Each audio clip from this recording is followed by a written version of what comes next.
Right, welcome everybody to the local Water's Done Well hearing. Welcome to our guests here today, our guest speakers, presenters. We have Councillor Beard online. Francois is to join us at some stage on Zoom as well. We have an apology from Councillor Davidson as well. Also welcome members of the public that are have come into the live stream to observe this morning's conversations.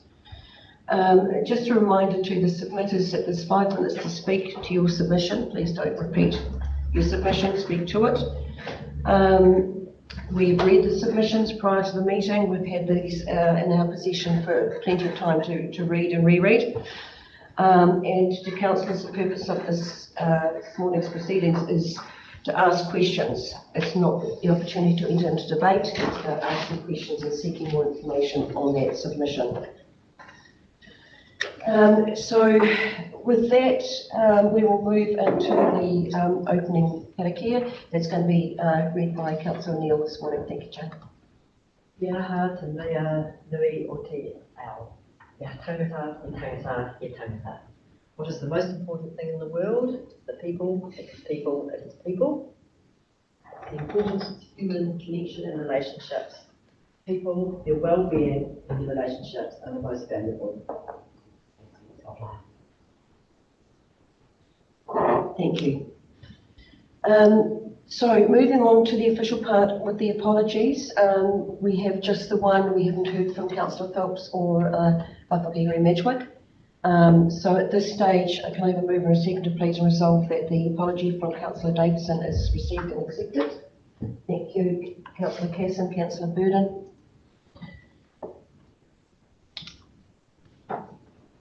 Declarations of interest. There were no changes to the interest register noted. Please just ensure that is kept up to date as changes occur.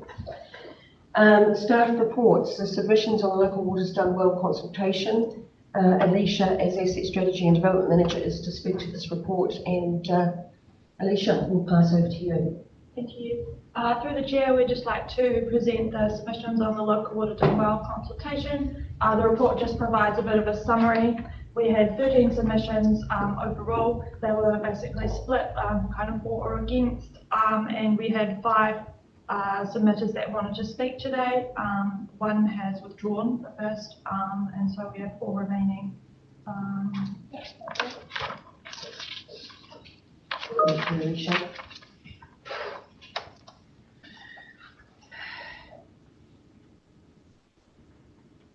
So the resolution is that Alicia's report, Asset Strategy and Development Manager's report, be received, and that Council hear the verbal submissions and consider the written submissions, and that Council will deliberate on the submissions on the Local Water Done Well consultation. Can I have a mover and second, please? Councillor Gillett, thank you. Councillor Neil, thank you very much. All in favour? Aye. Carried.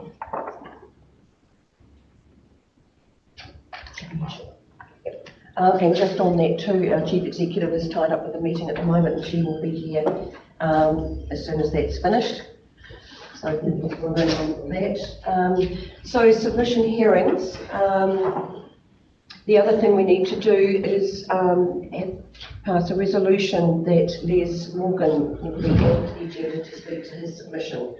Can I have a mover and second on that, please? Councillor Burden, Councillor Gillett, thank you very much. All in favour? Aye. You're carried. Right, so with that, we will move on to the speakers, and of course the first one, as Alicia said, has withdrawn from speaking. This submission is still recorded. So first speaker up will be Jackie Grant, please. Welcome, Jackie.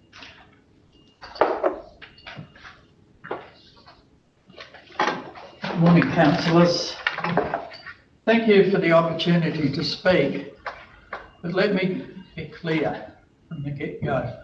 I do not think this is a genuine consultation meeting. It's a sham. And I want to express my disappointment that you are putting ratepayers through this charade. While you sit here and pretend to listen to our submissions, A confidential meeting has already been scheduled for July the 7th to discuss a negotiation brief to form a joint council-controlled organisation with the Buller and Grey councils. Let me clarify. No money or new windows can fix the fundamental transparency issues within this building and this council. This already arranged meeting indicates that your leadership is saying, forget the ratepayers, we've already decided to form a CCO because the Department of Internal Affairs has backed us into a corner. It is now painfully apparent that Coast leaders have acquiesced, all for a vague threat about potentially not receiving government assistance for some project in the future. This is not leadership, it is capitulation at the expense of Western ratepayers. As I stated unequivocally in my written submission, the information provided during this consultation is woefully inadequate for any council to make an informed decision. There are too many unknowns, unquantified costs, and vital details missing about the real impact on our rates and our local control. Despite the manipulated information, my instinct is clear: Westland should go it alone. We must retain complete local control over our services, assets and future. The risks of handing control over to a distant, unaccountable CCO are just too significant. We're already facing the prospect of a single outrageously expensive Hokitika wastewater treatment plant, which could potentially cost over 30 million, a sum that could cripple our community. To those of you who campaigned during the last elections to control CCOs, how dare you propose a new CCO to take over our water? Look at Auckland Water Care. It hasn't saved ratepayers 1 cent.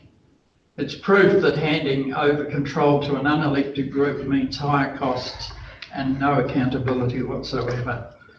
My submission calls this consultation information useless. There are too many unknowns and uncounted costs. Vital details about the real crushing impact on ratepayers. What will we pay in rates plus the charges this entity will levy on us? We don't have that information. Will you, the elected councillors and mayor, keep any real control over our water supplies and future water bills? How will you do it? Will the CCO take over or sell off private property or homes for unpaid water bills? We don't know. What harsh penalties will there be there for those who struggle to pay? Will fines or charges push families into misery? How open will the CCO operation be? Will manager salaries be public or secret? What firm limits will stop the CCO from taking on massive uncontrolled debt, ultimately paid by ratepayers? It's just under a different form, it's still ratepayers. Ratepayers will get a separate extra bill from this new CCO.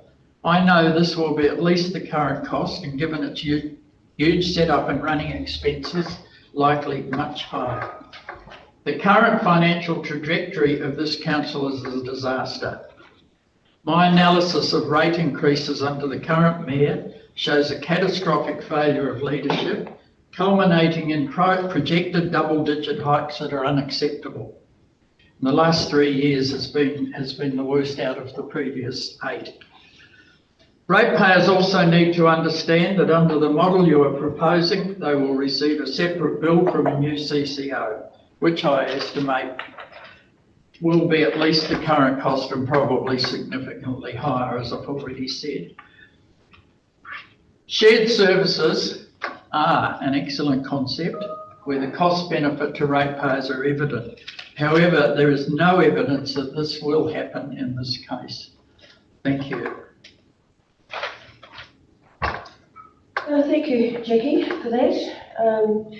I would just like to make one point of clarification, as the meeting that we have for early July is not a cloak and dagger meeting. It is so that we can actually receive a lot more in-depth information and ask some very critical questions going forward. But it's a confidential meeting. It's not been made, so the public don't know about it. There's the secrecy. There's the, That's fine, you can put this. people should know about it. No, that's fine, you do know about it because you've advised us it's Because happening. I found out about it, but the general public don't know about it because it's a confidential meeting, and that's where it's wrong. Well, we can have it to the community that we're having a We meeting. should have already done that, Helen. But I'm not here to argue with you over that. I'm just here to point it out to the public. Right, thank you. Any questions for Jackie, please? Thanks, Jackie. Great submission. I empathise and I agree with most of what you say. My impression is that you're advocating a complete rejection of both options. It's difficult for us because we've mandated, or by central government, we've got to choose an option. And option 2, you have some grave concerns over. I just wondered how you feel about the fact that we have already consulted and option 2 is already modelled in our LTP. I don't think you had enough information to consult on, and that's the issue. We don't have the facts in front of us. We don't know exactly how that model's going to work, and that's why people are suspicious about it, or I certainly am. And I'm not saying for 1 minute that may not prove to be a great model, but we don't have enough information to make the decision. And if we do make a decision and it's wrong, it's going to affect us for the next 100 years or whatever. And that's the problem. There just isn't enough information. And that's come from government. I'm not saying it's council that are holding back information. You don't have enough information either. So you don't feel that the detail in the LTP is sufficient? No, I don't. We've got a government now talking about getting rid of regional councils, and then on the other hand, they're going to start a new bloody, deal. It's a nonsense. It's a nonsense. We'd be far better to be fighting government, and I'm sure other councils around the country people are saying exactly the same thing to them. We'd be far better fighting the government to get a better funding model for local government than trying to go into something like this.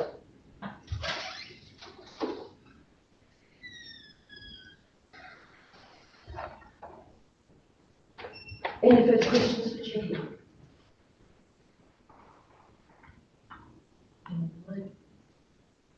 No further questions? Clarification? All right. Thank you very much, Jackie. Thank you very much for your submission. Federated Farmers, you guys online? Yes. Yes, online council, can you hear me? Yes, we can. Thank you and good morning and welcome. Excellent. Good morning to you. I'll be representing Federated Farmers today and speaking on their behalf. It will just be me talking to the submission. So we thank the council kindly for facilitating us and the community today in this process. We acknowledge any other farmers in the district who may have shared their views on the proposed options, and we thank them for doing that. And today we're just going to speak briefly to the main points of our submission. Our first point, governance. In general, we're really worried about what a large-scale new combined CCO would mean for farmers. We believe water infrastructure is more successfully run locally with close relationships with local council. Affordability. Federated Farmers raise concern with potential costs proposed by local government, and this is across the board. We note environmental compliance costs resulting from RMA processes are increasing everywhere. Federated Farmers are not opposed to a combined CCO.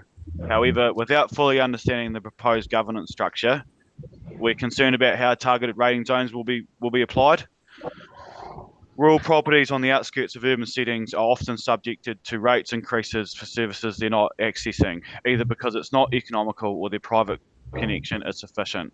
So, for this reason, our strong preference is to ensure ratepayers are not unintentionally captured by proposed new targeted rating zones. We acknowledge points 2.3 to 2.3, 2.4, and 2.5 in our submission. We hope the council would be kind enough to consider these further, and that's all of our main points. So we're open to any of your questions. Thank you for that. It was a good sound presentation too. And always good to have Federated Farmers come forward to present. Questions? Points of clarification, please.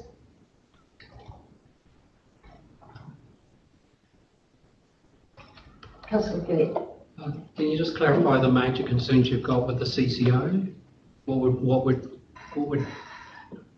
are the main issues?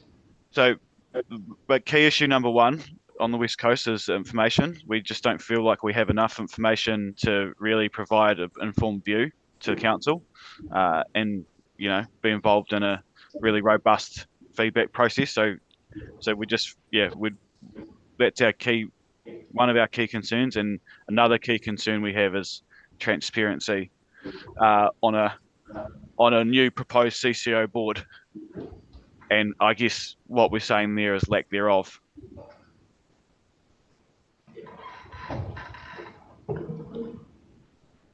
Would you feel that Federated Farmers would have any representation avenues through the CCO model?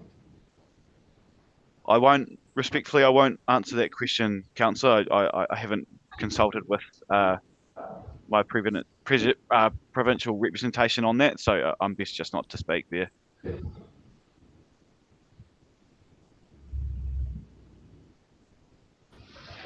Thank you. Anything further, please?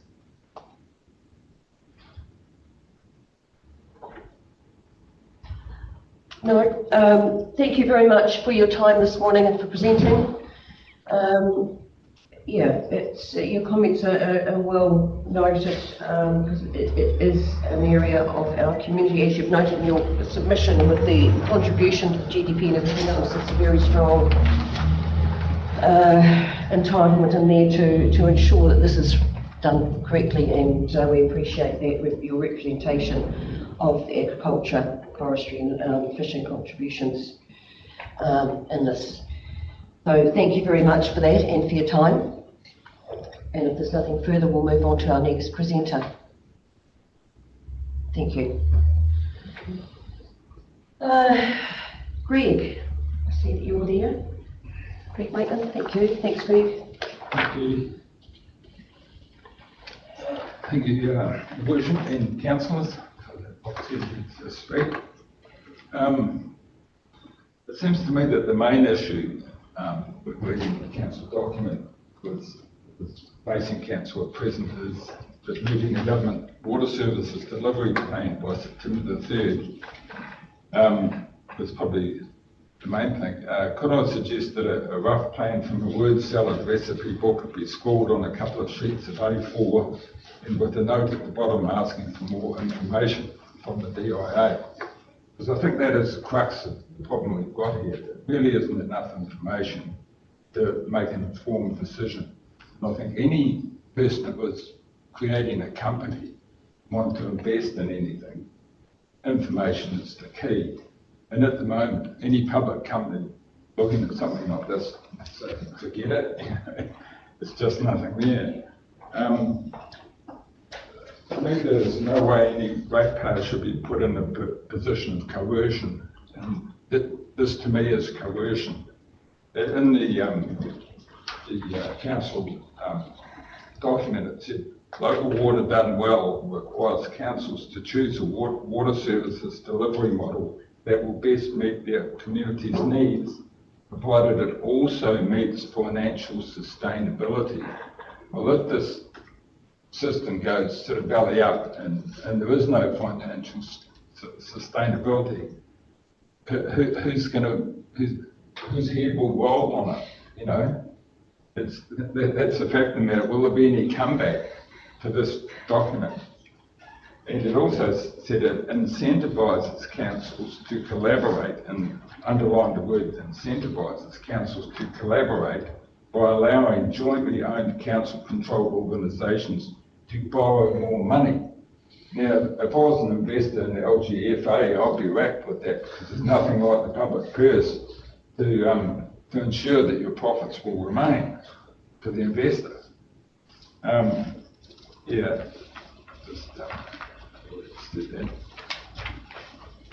would argue that council stays with our present structure and certainly not offload our ratepayer asset to any other entity ever, for which there's absolutely no evidence of future benefits or costings. If anything, I would like most likely to go the way of the regional council. If anything, it would most likely go the way of the regional council, which started off small with low rates for ratepayers, becoming a major employer of over 100 staff who do who knows what, with rates now going through the roof. I applaud Shane Jones for suggesting to get rid of regional councils and hopefully go back to county councils. At present, Westroad staff undertake a wide variety of works not all associated with water. If they lose staff to the new entity, will Westroads remain viable or just become a liability for ratepayers? To me, that's quite an issue, because there's a lot of people in hope to get work for Westroads, and they're part of our community. There's no information as to the legal rights the new entity would have over the ratepayer consumer. Ratepayers in all rural areas, I feel, must be able to have the ability to opt out. It would be far cheaper for a ratepayer to install a 40,000 litre water tank and be faced with the ongoing rates that have been proposed in this thing. Will Westland ratepayers be subsidising the heavily indebted other districts, especially in regards to the differing present debt levels of the three councils? We already, as consumers, under the burden of understanding we as consumers are already under the burden of understanding creative accounting. I doubt that ratepayers would receive a clear, concise and transparent oversight of costings in the amalgamated scenario. I do believe that if we change our path from what we do at present, we will take a dive into the abyss of unknowns, which will lead to far greater debt and unacceptable stress for many ratepayers, which may result in further animosity towards both councillors and council staff. At least we know at present what we've got. Everything else is being proposed as an unknown. I feel it's time to get into the ring with the DIA and call them out. I fully support the submissions of Jackie Grant and also Les and Louise Morgan. On a side note, whichever way we go with this, it's going to cost a lot of money. So as a solution, I would like to remind your worship the Mayor and iwi representatives who unfortunately aren't here today, and councillors, of an event here on the coast that happened 165 years ago on May the 21st, when James Mackey made the Westland land purchase for a mere £300. Crown was laughing all the way to the bank.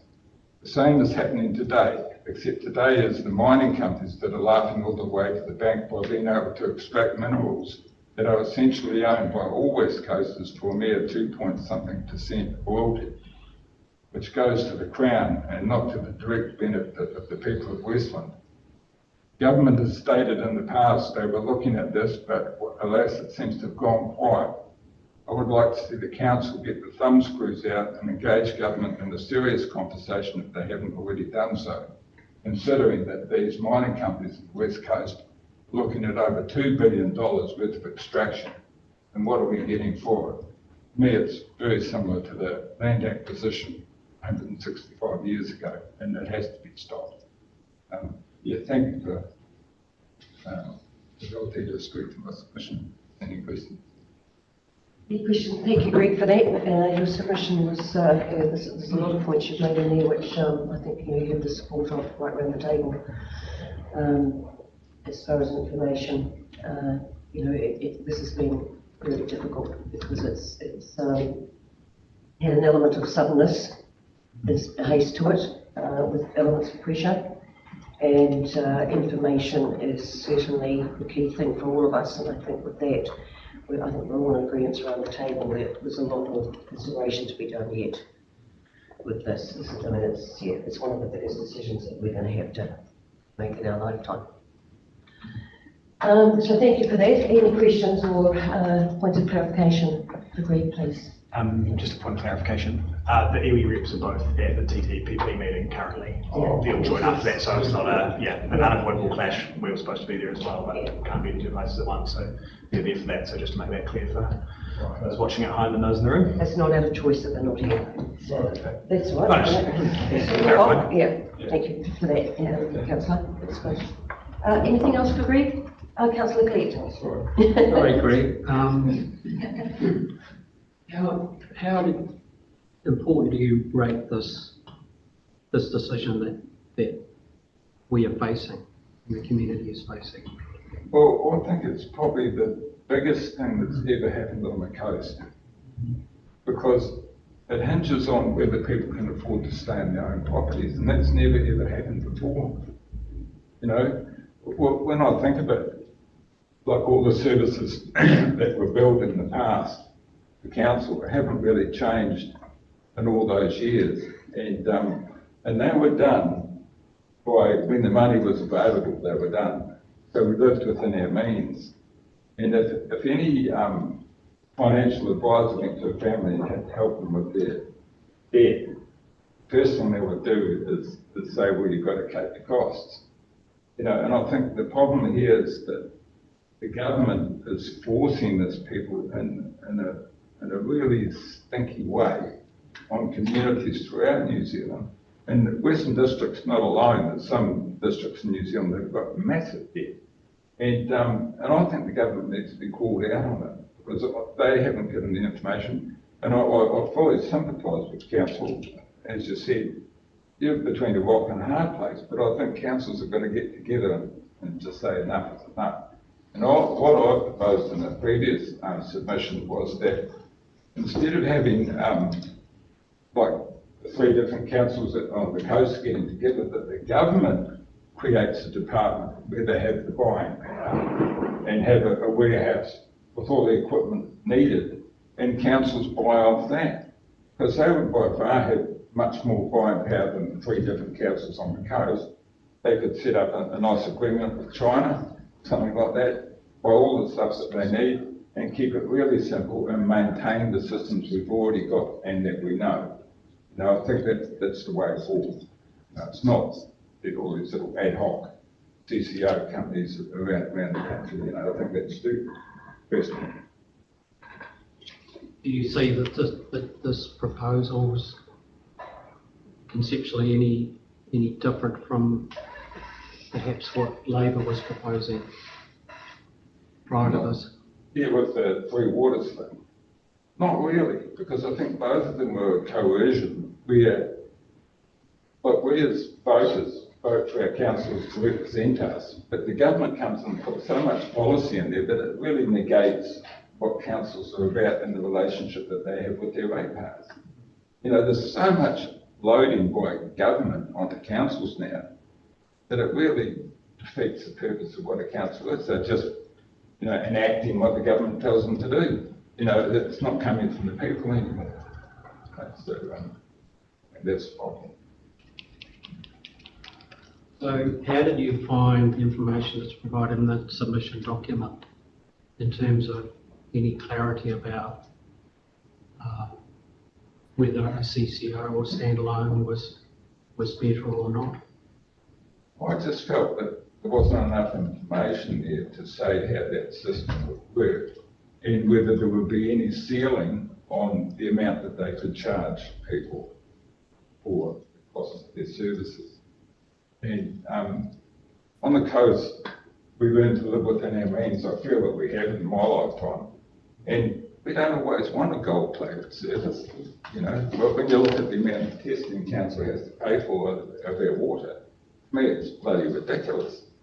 You know, it's because of the fact there's been no real history of problems with water on the coast, but they're sort of making councils seem to think that there is, and there will be, but there's no evidence of that.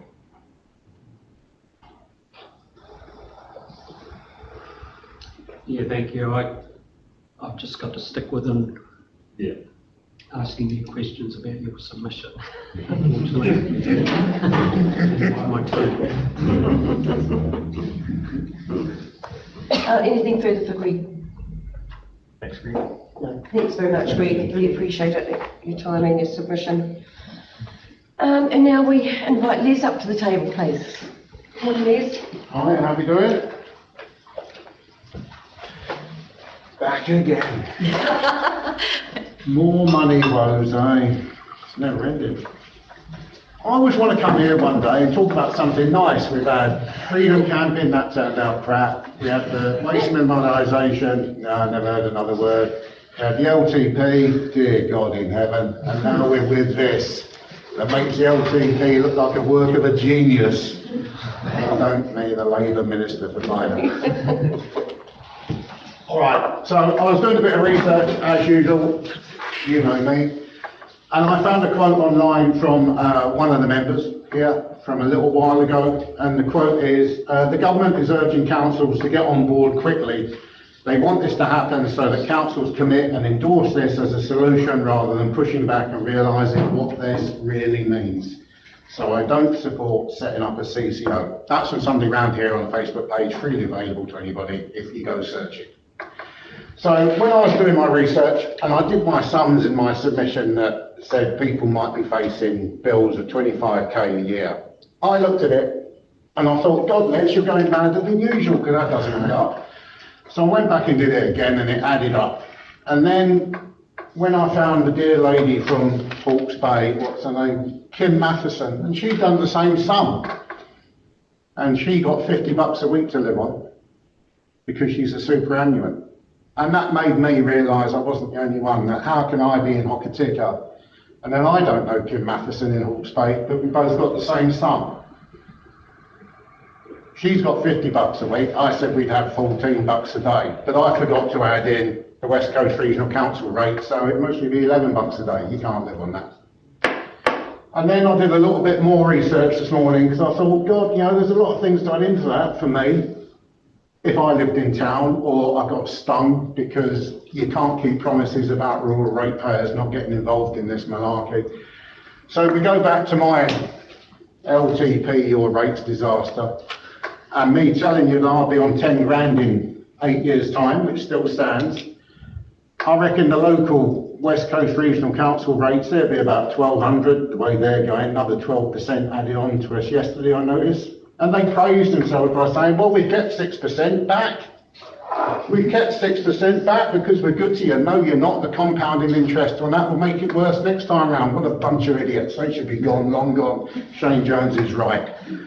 And then I looked at the lady from Hawke's Bay who said, well, my bill was about 2.5k and now it's going to get 5k added on it. So the cat's out the bag. It's going to be 7k a year. Somebody's told the truth for a change. So you add that on to my 10k, and then we come to electricity. Again, another Labour failure. Megan Woods and a merry band of idiots deregulating the electricity industry that's now gone, let's rule everybody out of existence.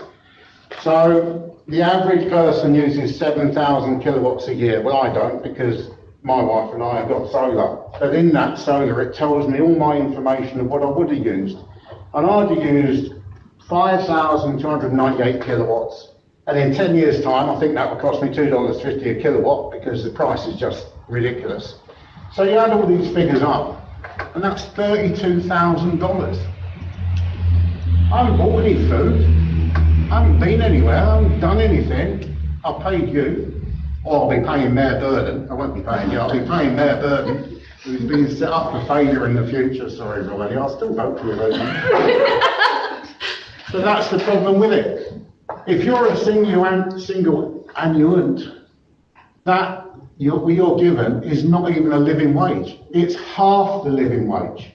Half the living wage. And then if you're a couple like we'll be in the future, we're not even getting one living wage between two people. But we'll be expected to chump up, if we lived in town on wherever, Sale Street or God knows where, we'd be expected, by my estimations, to chump up 32,000 in utility bills before we've even got out of bed in the morning. But we won't be getting out of bed because we can't afford to do anything else. It's ridiculous. Superannuation's based on a person with a mortgage-free home, not the 600,000 pensioners who are renters on half the living wage. I read a report by the Better Life Strategy, 1934, talked about superannuation. They said it's no longer sufficient to live in dignity. That was before you produced this and before we got Water done well. This is 4 years ago. Old age poverty is below the OECD average in this country. We're all getting on here, excluding Councillor Byrne and Councillor Blair. We're all getting on, and we all seem to have our heads buried in the sand that you're not doing the figures and where you're going to be in 10 years. I mean, a few of you might be on a few quid, might be lucky, but the rest of you've got to do your sums. Because in 10 years' time, it's going to be dire. And for the likes of Donna and Riley, 30 years' time, 40 years' time, there's no future. There's no future with things like this. I mean, you can't have people being pushed into poverty because you're too afraid to make the right decision, like other councils have done. Sorry, I've got too many people this week. Tasman, Southland, Carroll, they just said, sod you, we're going back to what it is, ratepayers first, people first.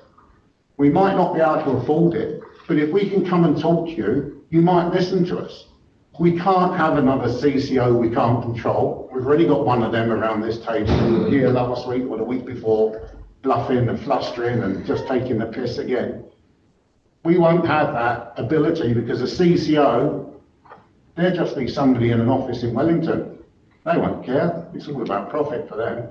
And if you can't pay, you just be taken to court or the bailiffs will be sent round.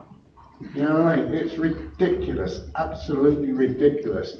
I lose the will sometimes that I have to come here time and time again, and it's never good. You know what I mean? I had a chat with Councillor Casson a little while ago, just a friendly chat, and he said, the LGP, he said, there's nothing in it for the ratepayers. It's just, everybody agrees, there's nothing here that's good. There's nothing good for pensioners.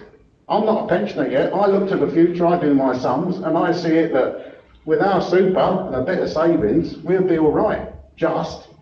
But I can't downsize because the 10k rates is bad enough. If I downsized and made $250,000 dollars rather, that'll be gone in 8 years just to pay bills. You're supposed to live your twilight years as the best years of your life, but not under what's going on now is wrong. You know, I understand everything's got to be paid for. The Helen Clark Foundation put out a report earlier on, and as much as I don't like Helen Clark, she was right. We're feral, and we should get back to being feral. And also, she said where it's all gone wrong is the infrastructure investment here has all been back to front in New Zealand. Everybody keeps building new stuff they don't want because they can't be asked to look after the old stuff they should have been looking after. And the woman's right. Oh, it's not often I'm going to say that about Helen Clark. Two things she did, that was right, and TV say, but the rest of it was a load of wally. We built the wrong stuff and we haven't looked after the stuff we got. And you lot are as guilty as anybody, and the previous council, and the previous council, and the previous council, and going right back till 18, whenever it was, when the council was first formed in 150 years ago. You've got to look to the future. If it means making the toughest decision of your life by telling the government no, you've got to do it for us. Because I might be here for another 30 or 40 years, giving him hassle when he's sat in that big swiveling chair, So that's the way it's going to be. I'll be here standing up for the pensioners because the pensioners, somebody's got to stand up for them. They're screwed, they're not even getting a living wage, and you're trying to take all of it away. If you're renting and you're on super as a single person, you're 500, 600 bucks a week short. Every week. I mean, I was talking to a widower the other day, poor lady. And she said, I used to hate counting down the days to get being a pensioner, but now I'm counting them down because I need the money. But I'm scared because that's not going to help me. I'll be worse off. And then poor woman said, but it's not just me, it's all the other people on these Facebook groups, all the other widower women who are living in fear of the future. Because women get hit harder than men because invariably they've been at home, they don't have KiwiSaver, all the other malarkey that goes with it, they get divorced, they get kicked out of home or whatever. It's your elderly pensioner women who are going to suffer most. And then after that, be your males, and then your couples, they might scrape by. But by God, it's not right. You've got to do the right thing, and the right thing is no. If you keep it in-house, we can come and talk to you. You can come and talk to us. There's no information, the cat was out the bag, but it's going to cost an absolute fortune. There's going to be no control. We're going to have no voice. And you still can't make a promise that the rural ratepayers aren't going to get swept up in this to foot the bill, because there aren't enough people in Hokitika, Ross and up the road to cover it. 2,800 people are not going to cover it. And you can't give away 27% of our assets on a promise that it's like a chiffon cake. It's all fresh air and all waffle and all fluff. You've not got any information. The government screwed you over. And then, unfortunately, you just have to screw us over, and then we have to pay the bill. But we're all going to be paupers here at the end of the day. It doesn't matter whether we're paupers in 10 years, 20 years, or 30 years. We're all going to be broke, destitute, broke, living in poverty. It will be like the bloody luminaries again round here. I don't know what else to say, Madam Chairman. Your LTP is a shocker. Local water done well makes the LTP look like a work of a genius, and the pensioners, like myself and yourselves in the future, we're going to be done over. Poverty wasn't what I signed up for when I worked hard for 40 years. I signed up for a better life at the end of my days. I just can't see it. Hey, I've got nothing else. It's just, I'm beyond words again. For the second time in a month, I'm beyond words again. And you've got nothing too, really, because you know I'm right. No, it's really, really hard, Liz, because I hear what you're saying, and, you know, it resonates with all of us around the table. And, you know, this is bloody hard, because, again, it's like all the compliance and regulations that sit with us, and the costs that go with that. You know, it's just one thing after another is being pushed onto local governance. And it makes it bloody hard because, you know, we do have a small base. And that is another thing that concerns us with that, is, as you say, with 2,800 connections, who's going to pay for this? So then is it going to go out rurally to those that aren't connected, that are then having to subsidise? And is that the right way to be? So for us, you know, the deliberations, we're short of a lot of information. We need a lot more information to make any decision whatsoever. We would like to have had a lot more information than what we've had to go out with the consultation. We took out what information was available at that time. Not a lot more has come out since then, which doesn't help us either. There is the pressure of time, because we're having timeframes put on us as far as when these have to be agreed to, signed off, or whatever. And we are by no means in a position to and nor are we willing to be forced into a decision just out of a need of time. And I think the need for going back and asking for more time is certainly high on the list, because this is significant. It's not something you can change 2 weeks down the track. Once you're committed, and we've got to get this right.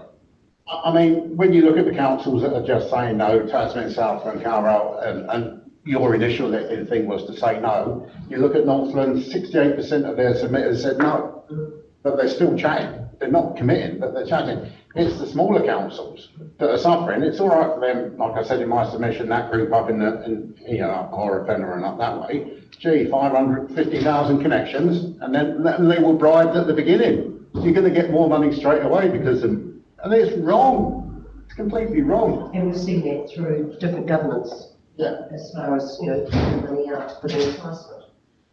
I mean, I don't mind going alone. Yeah, it's going to cost, but everything's going to cost. But going alone and the ability to speak to people and be heard is the main thing. There'd be nothing wrong with you talking to these other councils and just having a like, what we're doing, how could we make it better, just for information. But being strong-armed, it's not a democracy, it's a bloody dictatorship. I thought the last government was a bad enough dictatorship, and we only seem to have got Jacinda 2.0. To be honest, when it comes to local government and the people, we're just being strong-armed into even more stuff that makes no sense. Havelock North, wasn't your fault they couldn't control their water, wasn't my fault. And there we are, the Motor and Jacinda turned it into like a national crisis.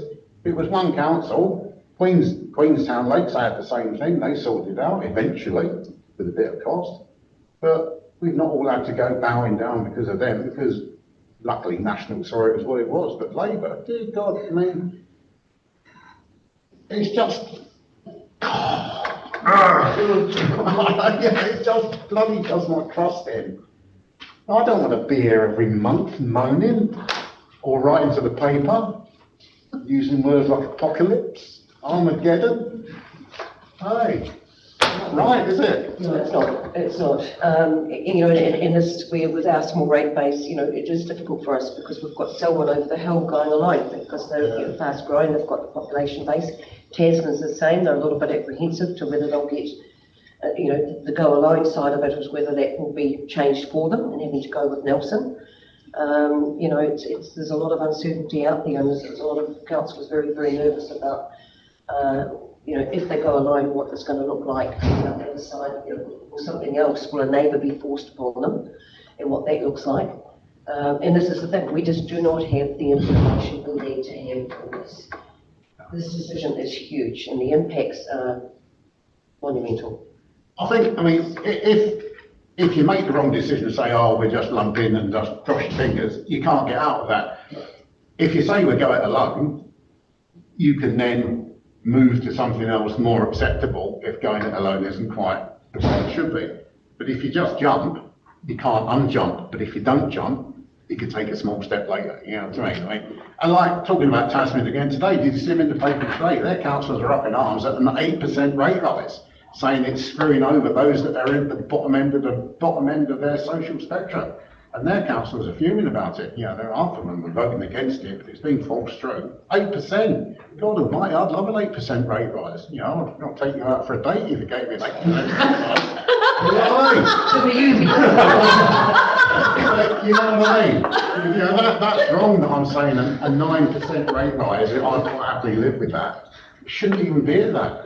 You know, it's just... It's going to be interesting to see what the government does, sort of come forward with a rate cap. It's going to be. I mean, I'm all for it, but you know, we can have a rate cap and they could say 15%, and every council would just jump at 14.9. It's under the government level. You know, if they're going to do it, they've got to do something sensible, like inflation plus 5%. That's still 7.5%, 8% a year, which is, if you were running your books right, adequate. But it's just too many costs on pensioners. You know, I'm just here to back for the pensioners. To be honest, you know, we can look after ourselves just about. We're off grid. You know, we've got solar, we've got our own water tank. We can look after ourselves, but pensioners can't. And Jackie's right when she spoke about the pensioners at the LTP.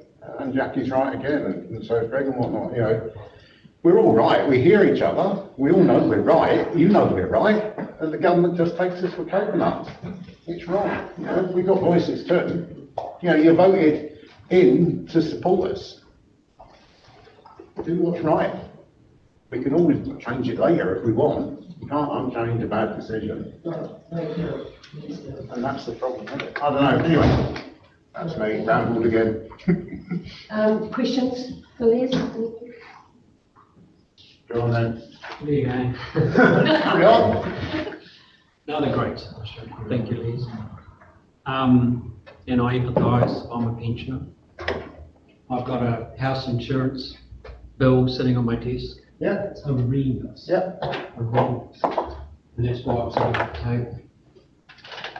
So I'm just thinking, when we tossed out the Labour model of water companies, and we waited in anticipation for a new solution, what just hypothetically, what we would expect to see as far as local work going well. I'd like to see a setup within council, even if it's ring fenced, that the ring fenced people and the money and the council work together with the ratepayers that are affected. And then when it starts to become a real issue, we can talk to everybody and say this is a Westland problem, and unfortunately some people who aren't connected might have to face a difficult choice, that to support their fellow population, you've got to do something they might not like, but only if it's within council. You know, I don't want to say that I'll be willing to pay for it. Yeah, in the future, if it's ring fenced and it's within council and it's run by people who are elected by the people to represent the people, we should be able to negotiate that only 1/3 of ratepayers can't pick up the bills, and somewhere along the line, rates might have to be part of the issue for everybody.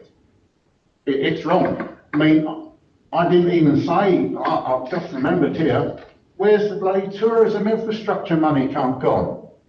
They're paying $100 at the gate. We're supposed to be getting money to support our infrastructure. It's not just us using it. That's another one. But I'd like it to be council run with, there's people here on council, within the council building and within council employees who are already doing the water, or subcontractors. They're doing a good job. Every day, we're going to dig the road up because there's a leak. God almighty, if you have to ring somebody in China, or India, or Bangladesh, they don't know where New Zealand is, let alone Hokitika or Seoul Street. If you stay in-house, ring fence it, like you say, and then keep talking to everybody, keep everybody informed, not just those that are on the mains, but every ratepayer, and say, we're working as a region, we're working as a collective for the better good of the region. Because even though I'm not on the system, I come into town, I'm drinking your water, I use the toilets, I go to the pool, I go down to Ross, I do use stuff. It's not like I don't. And it's not like everybody uses it eventually. If we all work together, we might just have to accept that there is a small price to pay. But it's got to be reasonable. It's got to be reasonable. It's not just a case of, oh, well, he said this at the meeting and we're just going to do it from day one. We've got to get to a stage where it's proven that the 3,000 people can't crack it. The way it's being run can't crack it, and we just have to make difficult choices. The difficult choice you've got is not to get lumbered by what it said, getting councils to commit to endorse this rather than pushing back. You've got to push back and give us a chance. Give us a chance to prove that we can do it. We're all stuck. We're all stuck. I know that. I can't sit here and say, oh, I'm never going to pay because I don't want to pay. I don't want to pay. But I know deep down in my heart of hearts that eventually we're all going to have to chip in for the greater good. It's all a sacrifice, isn't it? Life's a sacrifice. It's whether you do it willingly or unwillingly. And working for the greater good of every ratepayer working together, we could make a difference. But we've got to stop all the other crap spending, all the rubbish spending, all the stuff we don't need. There's got to be a real conversation. There's got to be a council meeting with everybody where you sit around for a day or two and say, right, really honestly, gone, and you go out and say, right, we cut all this back because we've got to do this. And this is more important than, I don't want to pick on the sports people here, basketball or hockey pitches or God knows what, or people setting up cafes here, there and everywhere that come in front of council begging for money. That's all got to go for the time being. For the greater good, all that frivolity, all that fun stuff, it's got to go. Not permanently, but perhaps for a decade. I know a decade's a long time. If you just get rid of cycle trails and bloody wild foods and all that, everything, all the little things that add up. Get the library back in here and stop paying rent on that building. You know, 60 grand, 70 grand a year, but it adds up. 10 years, that's $800,000, you know, with inflation and stuff. The new museum, that's got to come off the books. You know, you can start adding things up. You know, we're It's a shame we have to do that. I mean, yeah, I'm not saying it isn't a shame, and I just said it's sacrifice. Life's a sacrifice, isn't it? You've got to make sacrifices in life. You know what I mean? we've been having this decision to make central government wash their hands on water. They basically said, you're going to be responsible for compliance and financial sustainability. You've got to make it work. And our solution is to borrow more. That's why I asked, what would you like to? Well, I know councils are all about borrowing. I mean, I looked at, Greg spoke about council debt, and I remember reading yesterday about Hamilton. They're up $1 billion. $1 billion debt on a council. What have they got to show for it? Oh, our next budget's going to be 250 million short, but we can live with that because we just biffed our water to somebody else. What they didn't say was, the rates are going to go up and then the water bills will be just as bad for the ratepayers. They've not done anything. If we have to borrow, but let's borrow sensibly and let's get rid of all the fluff and borrow less by getting rid of all the fluff. You know, and I've just picked on the simple things that I know about. There's assets you can flog, there's land that can be got rid of in a fire sale, there's buildings, you know. You've got to stick around, you've got to come in here one day for a week. A lot of you, everybody sit around and say, right, let's have a good look and say, right, how much do we need, how much do we raise, how much do we need to borrow, and what really needs doing first, the water system or this or that, and set it out and say, right, the long-term plan, that's gone because it's just pointless. Local water done well, no, it's going to be Westland done well, Westland working for Westland, and the ratepayers on board and talk to us. Put up all the, I know you haven't got the information, and I know we're talking generally, but that would be it for me. Just fire sale what you can, what we don't need, land and all that. It's not doing anything for us. And I know I'm going to say a bit daft there by saying, build yourselves a lovely building. It might cost 10 million, but it will be a start. You know what I mean? I mean, my idea would be get rid of the regional council and get Bray and Westland councils in that building, a proper building, a central point, and then you can work together. You might overlap on different things. We've got to find ways. There are the answers there. You just got to keep asking the questions of ourselves. Along the line, sacrifice stuff. Sacrifice all the stuff that don't matter. I mean, you're here because you're a pensioner and you want to do right. I'd love to sit there and support the pensioners and just say no because the pensioners can't afford it for the next 3 years. I'd love that. I'd be a nightmare. Anything that wanted spending, no, pensioners can't afford it. And that would be the crux of it for me. Pensioners can't afford it. We're littered with pensioners here. You know, they're a lovely community. By God, they're all going to be suffering. They're suffering now. I mean, I couldn't believe that, you know, somebody I know a widower just, you know, broke my heart here. So she was counting down the days to being 65, and then it wouldn't make any difference when she got the money. That's shocking. Well, what to say? I don't even know whether I answered your question. Does anybody have any further questions for Les? Done, aye. No, thank you very much, Les. We know that you put a lot into your submissions, and it's always, I always enjoy having you sitting and talking to us because there's a lot of common sense in there, and it's always thought-provoking. All right, well, thanks for having me again. Thanks for allowing me to speak, and good luck in the elections for all of you, if you run. All right, see you later. Thanks, Les. Thank you, Liz. Right, so being that it's 10 o'clock, we'll adjourn for a morning tea and then come straight back and get into deliberations.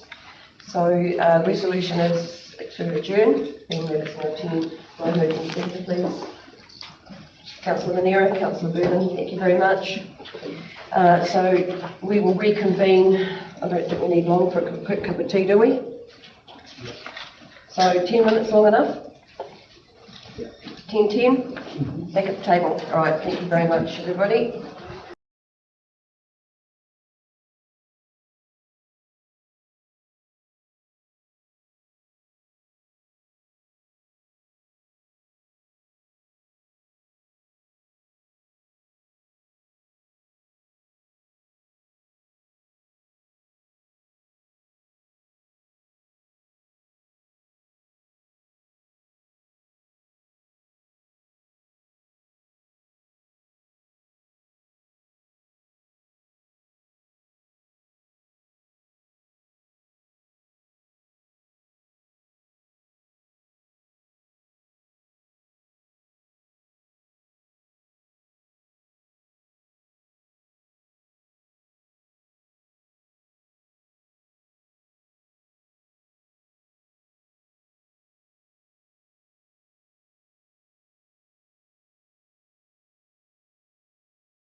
She's still connected.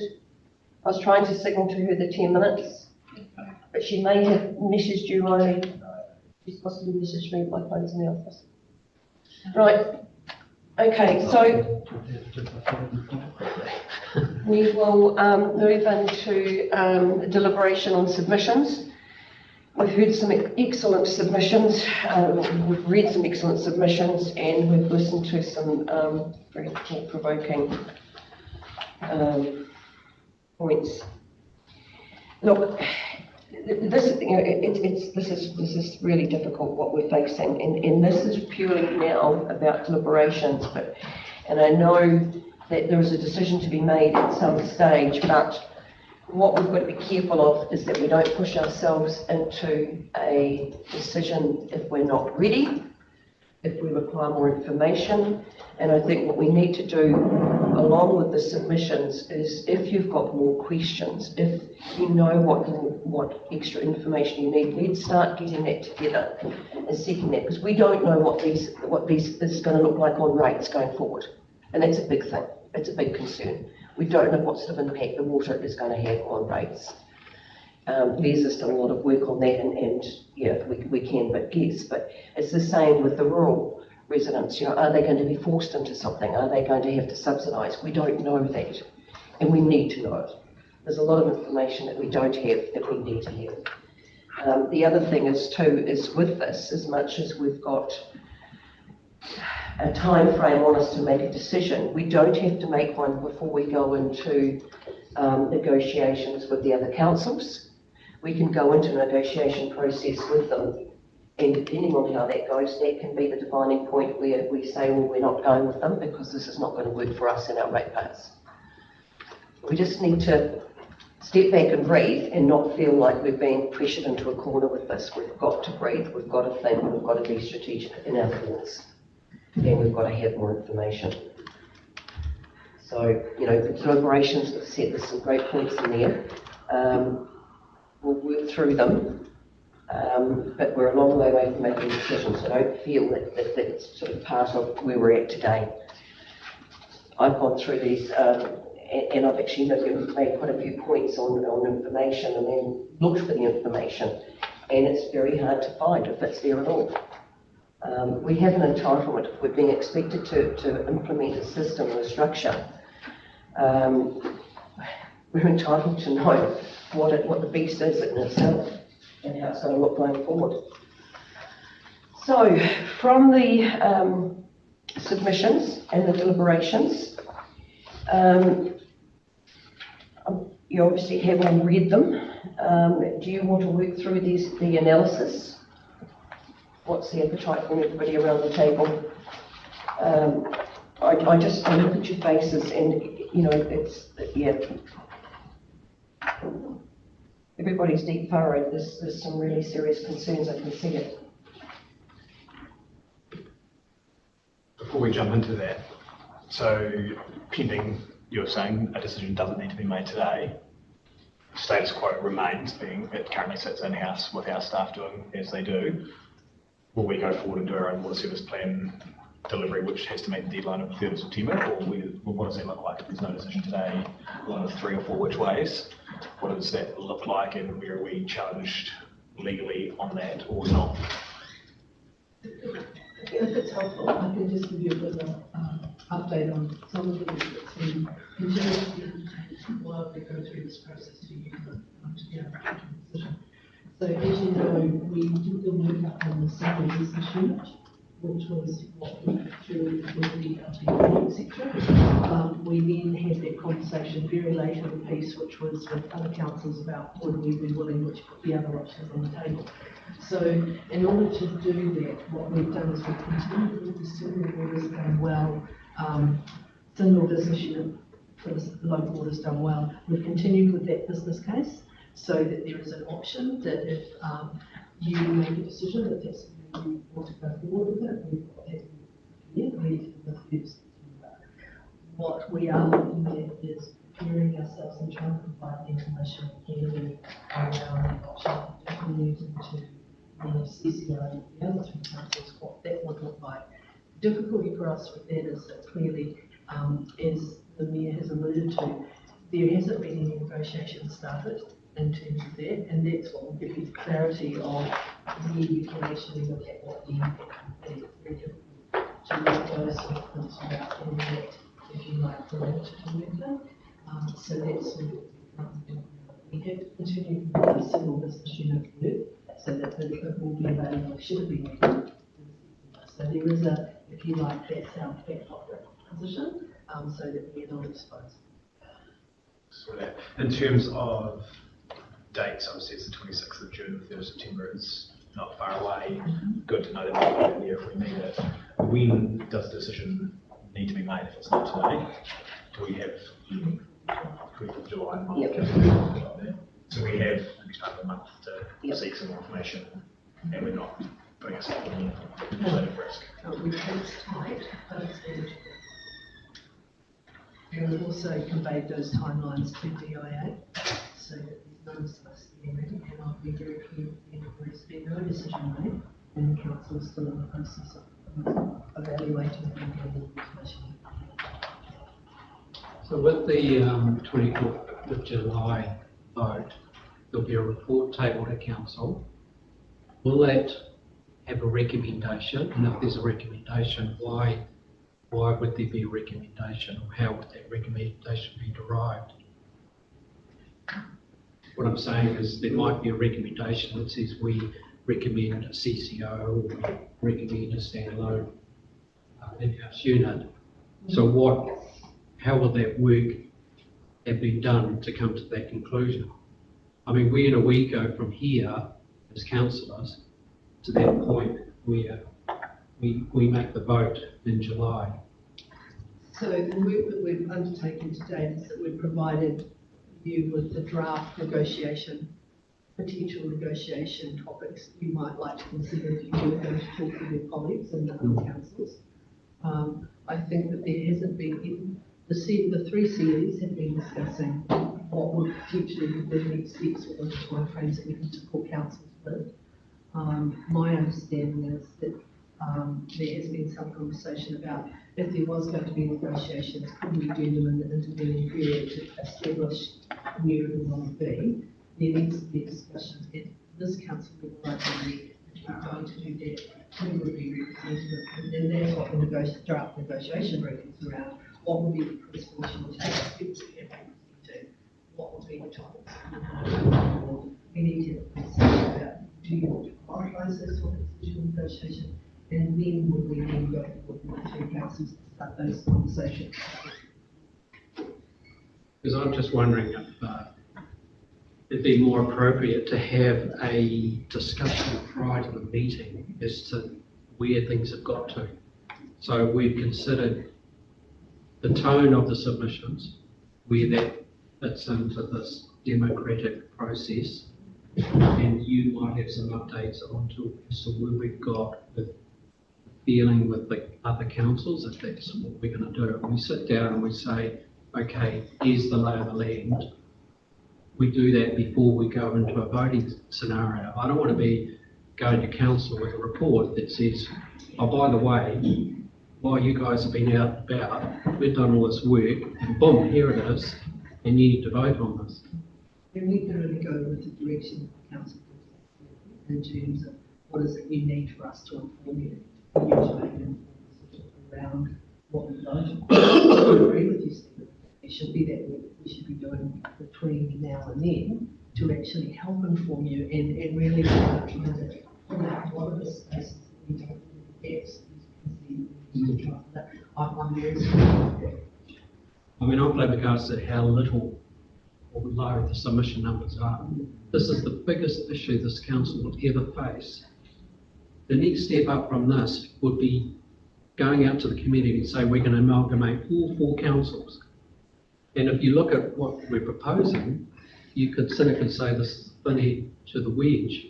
The starting point, if we amalgamate these assets, what's next? And I think you'll find, I don't think Bray has had a huge number of submissions either. Waller, I think, did have, I think it was slightly different. There was a slightly different environment than what we get for that. And I'm always conscious too. We had some significant consultation happening with the LTP at the same time. So it's a very difficult thing for ratepayers and stakeholders when they have their fatigue with being consulted with having to come, but it was a low number.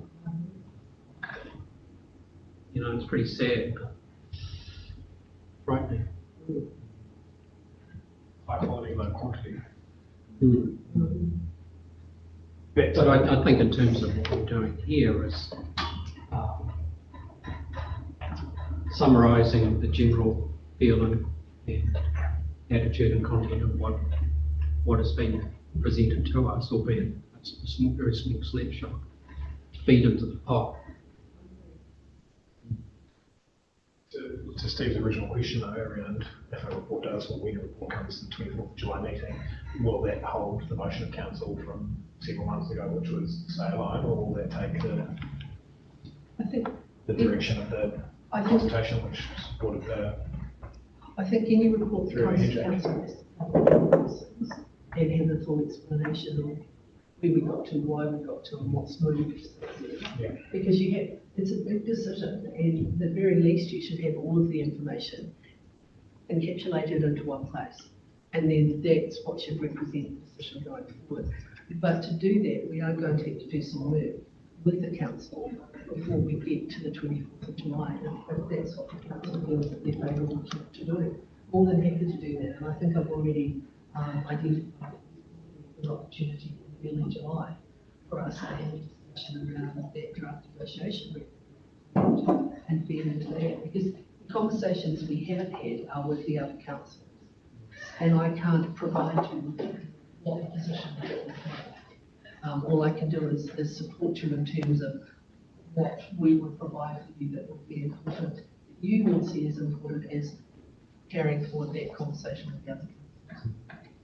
And we started that with the draft, but we need to do more. I do wonder too, what has been decided here, a little bit in the sense that we've had very limited face-to-face contact has been with DIA, and I just wonder whether we should try and schedule in a face-to-face meeting with members of DIA to come and talk to us as well around some of the information that we're seeking, so that you can hear it firsthand. You're not hearing it through the media or through the council. That might be a useful strategy. But up to you folk to remember this. Personally, I think it's a really good idea, because it's neutral, it's not telling our either, telling us what they think we need to hear, what their independence styles and information. Well, I think it might also help if they can help provide an update too of where other councils' positions have been. Because I think when we started this, other councils were progressing to go as a single business unit, and now we know we've got colleagues in Selwyn who are doing it. So I think then providing you with perhaps the more national view of what's happening might also help. I think that clarity would be very beneficial. Also, Matt Townsend's work is based around a model that's provided by DIA, a financial model. He's got a tool he uses from DIA, that's my understanding. But Matt Townsend no longer being used in terms of this process. I have to go back and check that. So where does that leave the the information that we've based our decisions on so far to this point, and the consultation document? In terms of financial? Yes. The financial positions were put forward by the CFOs from the three councils. That work's all been done by them. May have been But his analysis, though? Well, his analysis was limited in the end to the model providing. So if you're saying that he's no longer involved, because one of the things I have concerns about is he's a consultant, one person. Was this peer reviewed? Well, he wasn't the only one that was working on that problem. There were other consultants that were there that worked. He was an independent consultant. Because he's consulted for other councils and the same. Stephen, I don't know. I don't know what his employment arrangements are across other councils. All I can tell you is that he doesn't have one. All right, then so the DIA can face to face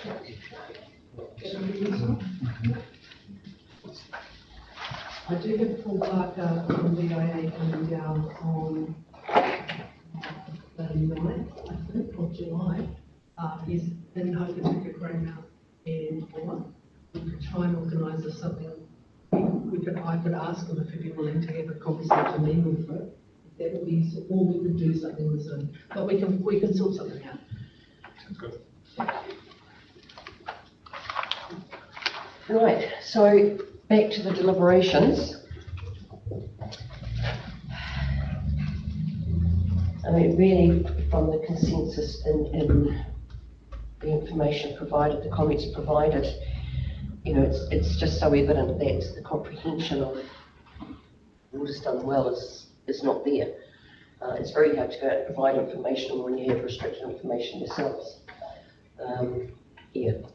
Anybody want to kick off there? I don't know whether it's a comprehension thing, but they pick up from the information they've got that there's more questions than answers. That's quite clear. So that uncertainty doesn't lend immediate support to jump into the unknown with the CCO. And obviously there's a tone that we're still experiencing the CCO issues. Why would we want to go there again? There's a little bit of that that's picked up. But I think there's definitely a tone of the safe harbour, which is the internal business unit. That's the closest thing to. And it's not just about financials. It's quite clear. It's about ownership and choice and direction. And control. So it's just not about squiggly lines on a page. It's a tone. I don't think there's anyone who's openly said, I'll support the CCO. There's a CCO with conditions. Yes. Is the absolute best case, which was what? The first submission. But even if you read the way I look through the submissions where they haven't indicated one preference or another, if you read carefully, there's certainly you can come to a conclusion that they don't support a multi-council CCO model. They do support, some of them do support collaboration. Yes. In a different form, potentially. Yeah. It's interesting because we don't really know until we negotiate what that CCO actually looks like and how it report, how close what relationship it actually has with the councils. It's hard to. I guess it comes down to the only way that you can safeguard some of the positions that you may feel that the ratepayers or yourself feel really strongly about by preparing negotiations and these are the things that need to be able to negotiate and move on. I mean, none of that's not doable, but it does require thought and it does require a more structured approach to be able to go and have that conversation. Do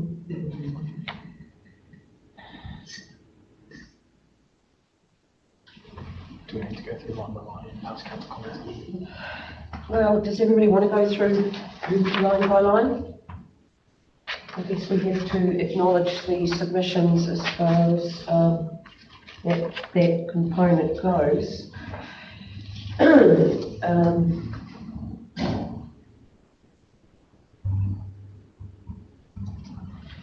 It's interesting, isn't it? Because I mean, there's quite a bit of concern about, that we don't lose authority, that we don't lose.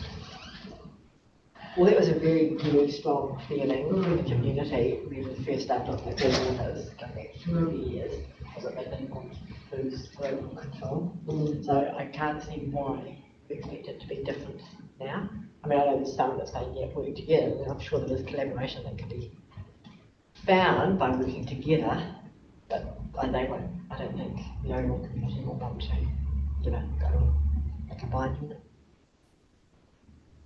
Especially in a largely unconnected rural district whereby there's no certainty around those who aren't on supply services ending up having to pay for those. Which is going to be a concern whichever system we go with that, isn't it?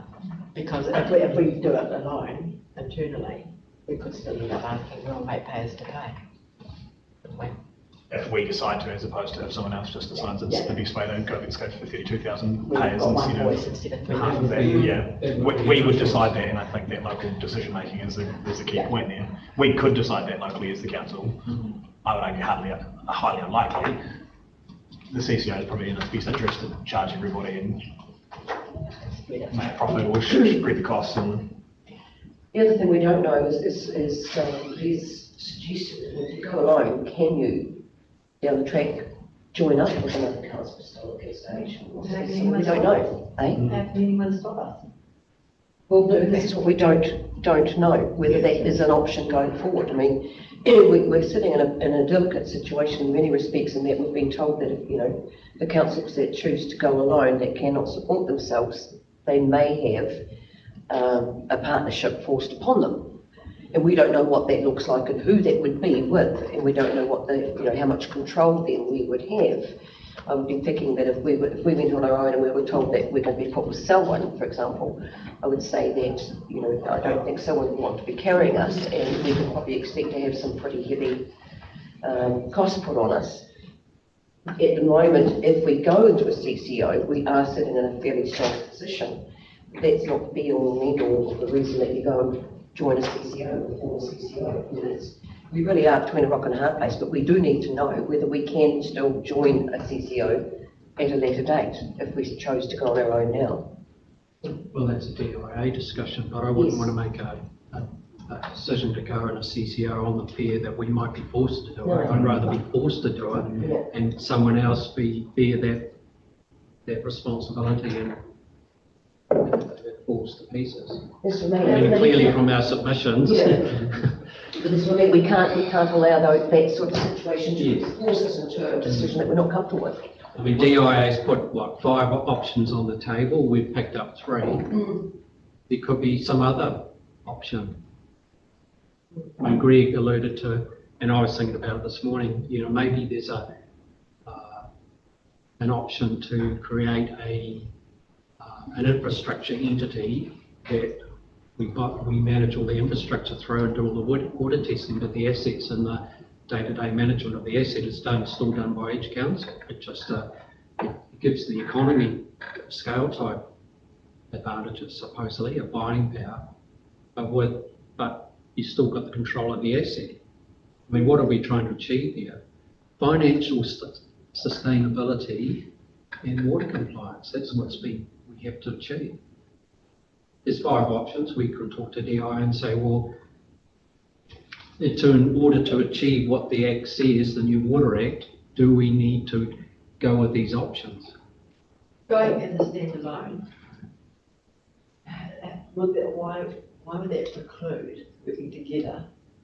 Exactly. Anyway, and we could do that. We might want to do that with festivals. We might want to go, we want to work together with Greymouth for festivals, and we'll just go and do it without special permission to do it. Yeah.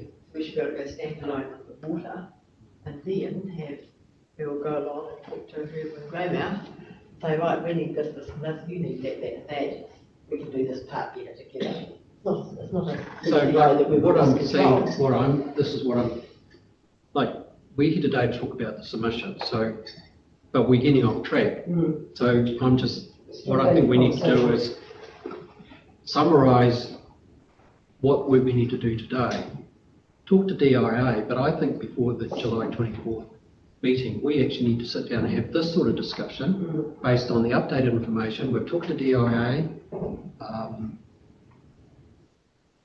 before we go into that meeting, and it's really important that when we vote, we're not analysing information then. We're going into the meeting, we have all the facts, and then we can make an informed decision. Exactly what information are we going to get that we haven't got now? Well, we could have a feel for what our negotiation point might be with the CCOs. That might give us a better feel as to whether we have some there's some outcomes from the CCO model that are advantageous to us as a council, as opposed to, I mean, as I said, it's not just about money, it's about democracy and control. And And what possible advantages could there be there? You've obviously thought about them a lot, possible advantages could we get from Going where? going with the other councils, this year. Well, I'm struggling. But just saying we need I'm more not, information. I don't want to, I don't get too predetermined about the whole thing, you know, I'm supposed to be here in a governance role, you know. I'm here to be pragmatic and hear the submissions. You've got to consider all the advice, information, and then you're in the best position. So you think there's some information that could come back regarding how negotiations could go that would potentially sway your opinion on where we should be going? Oh, I think we're getting a wee bit off the beaten track here because that's, I think, something for further, we've got more work to do before we worry about negotiations because, and as Barb just said before, when we get to the negotiation stage, if it's not acceptable to us, if there's going to be no meeting in the middle road, that may help to make a decision as well. So what, I'm just trying to clarify for myself. Exactly, so there's more work to be done before we get to the negotiation stage. What work exactly? What are we looking for? You haven't determined your negotiation position. Yeah. You haven't, So, so until the submissions today, I think is your point, that there were some really good themes came through about loss of control. How would you manage that? You would put that into one of your negotiation lines would be what level of control do you wish to retain? That's the conversation you would have as a negotiation point with your other councils. Say, this is as much as we would release, this is as much as we could not release. They might then say, well, that's not where we were positioning. You don't know. That's the point. Until we get that base, I guess, it's a bit hard to debate what you put on the table. That's For clarification, to northern counterparts, on this current, the negotiation. well, no, yeah, that's probably the. what was the question? Where they sit on all this, are they still firmly committed to So, one or the other, or? What was the statement the other or the question? other? Where do our northern counterparts sit on things currently? Has anyone got a clear guidance on it? they, my understanding, and this is just my understanding, is that both from it are very committed to joining together with the CCI. But they still have to make a decision, the council has to make a decision, but I haven't heard to the contrary. If you're talking about at what position are they in terms of their thinking around the discussions with the second, I think they are waiting to determine their own negotiation group positions and review some of the content that we have for ours, just the core content, I think, is where they're starting to have that thinking so that they can then establish is this proposal of going together something that's going to be viable or is it not? So just to clarify, you said that they are looking at, they understand that they are looking at working together. Do you mean with us or just the two of them? Well, As you understand? well, the question was, what's their position in terms of themselves? My understanding is that they're still of the view that we should all be together. All three? Yes, but if we're not, they want to be, that's the position. And I think they made that in the consultation document, they made that. But they haven't, neither have they made an agreed position. Right, so if we go to the submissions, I think probably another angle to take with this is also the key points that are raised, as in, loss of control. How would we manage this? These are kind of the questions we can extract from this, and also that's relative to negotiations going forward as well. As far as ownership, management, components with it. There's another concern in there about fees or rates being forced onto non-connected properties in rural. We have no idea at all as to whether there is a subsidisation expectation on the rural landowners here for this. We don't know if there's a cap for connections to actually make this a viable entity as a CCO. So we can't answer those concerns, but what we should be able to do out of this is actually acknowledge and list all the concerns Yeah. that come out of this consultation, and they have to go into the pot, Mm. and we have to come back with, Yep. with answers to address all those concerns. Whatever model, Yep, and that's where I'm going I to. think, that. I think what you're saying is we should note what are the key things, pluses and minuses that come out of these submissions. Document it, and it has to go into the pot for the next. Yep, absolutely. Absolutely. So with that, I mean, there is still the requirement to go through the submissions, but we do need to note down, as Stephen just summarised, and I've been doing as we've been going, some of the key concerns or gaps of information. So, yeah. So I'm not going to put names to the submitters as far as the submission analysis goes. But submission 1, main comment is that so long as no authority is lost from our council. I'll leave the rest of that comment out without needing to run and bitch at somebody, but yeah, that is a concern, is the authority is lost from council. And I think the other one that sits along with that was the knowledge. Yeah. And expertise.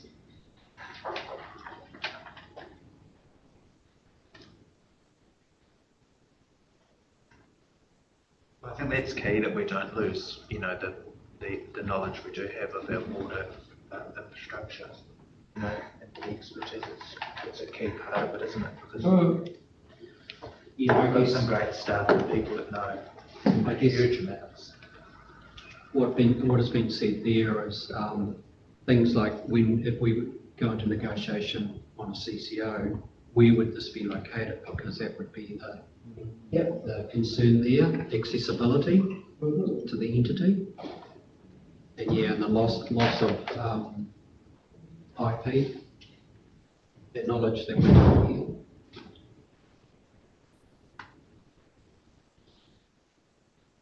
No, that's good. So is everybody happy to sort of work through this and actually take out those key concerns, and we record those now? Yeah. Yep. So we've captured that from 1. So 2 had no mention of preferred delivery, general objection. 3 is a comment of another bureaucracy. 4 was talking about land use consents and the connection between different land use industries. So, I mean, submission 2 and 3, the issues there seem to be around dysfunction in a CCO model. That definitely seems to come through.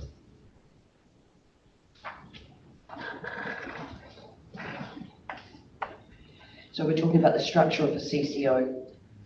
Okay.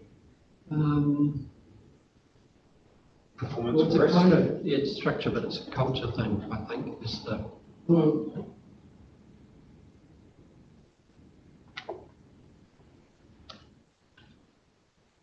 Culture.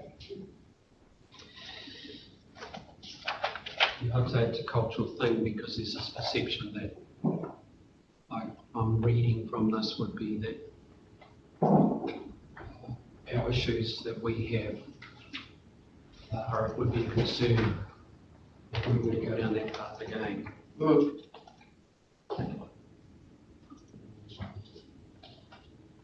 Right, so it does actually create the concern points for us. So that's 2 for that submission 1.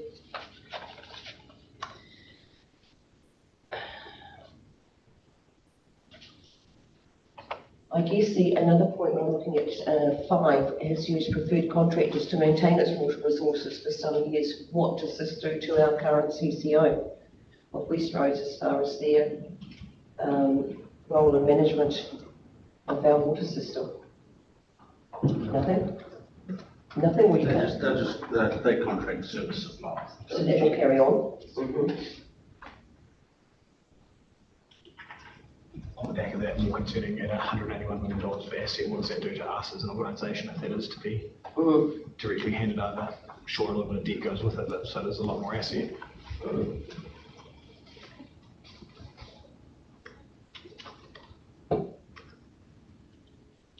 How does that change what sort of impact does that have on our debt as far as loss of assets and that when you've got your asset to debt ratio?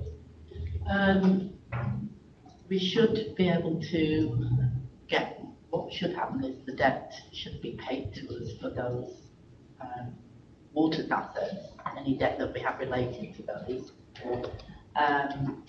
It's a fairly significant amount of assets, so it will impact our borrowing limit.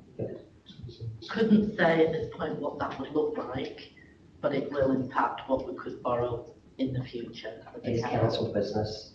Which is the fundamental of Three Waters is you get your debt paid back of, I believe it's about $9.something million for $181 million of assets. So the fundamental of this whole legislation and its previous branding was you get arguably a pittance, you pays your debt back, but you're handing over $181 million of the asset, which is 27% of our book value, which is massive.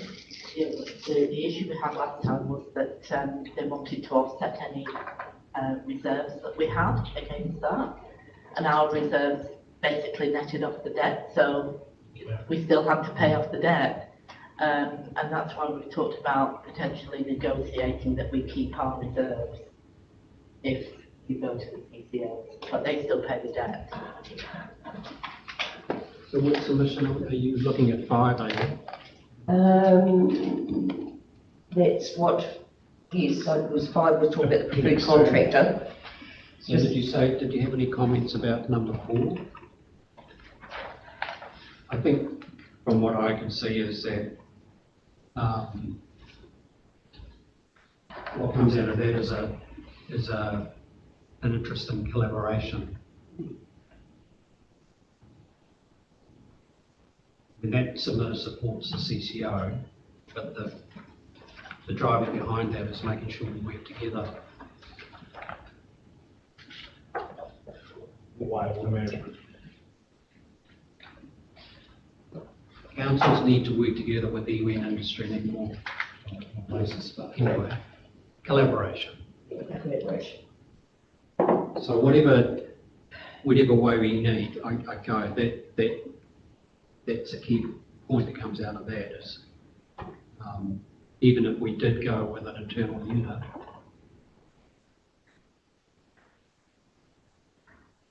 collaborative approach would be useful. And keep high standards.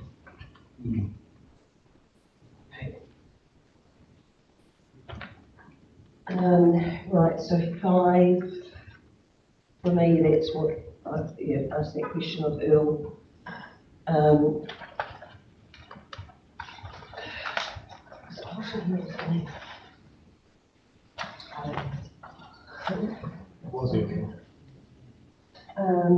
mean, there's a lot of this, some submissions, I should say, not a lot, where we just have to note, as in received, noted, and thank them for their submission. Well, number 5, the thing that comes through there is cost. That will come through in other ones, but it's... Yeah. And the other thing with 5, it was the council's getting involved in projects outside its core responsibilities. The waters are our responsibilities. They are part of our infrastructure. So there's obviously an element of belief out there or confusion as to actually what our core services are, potentially with some. And it's just one comment, but I would say there's others out there that sort of would have the same comment. Well, it could be the perception that getting involved in a multi-CCO is outside of what is an activity that isn't core. I think that, I think that we can focus on the ones that are really good in there and don't do the other ones. I don't think that's really good.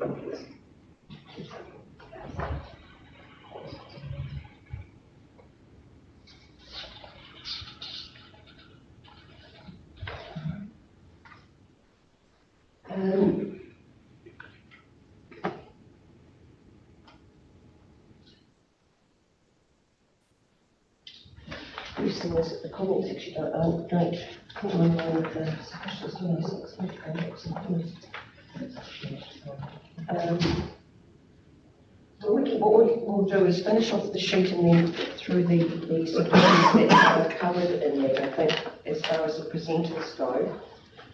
It's, what do we have? Find preferred contractor. Given the lending funding criteria, this appears to be the best option for all three councils to have a shared water business unit.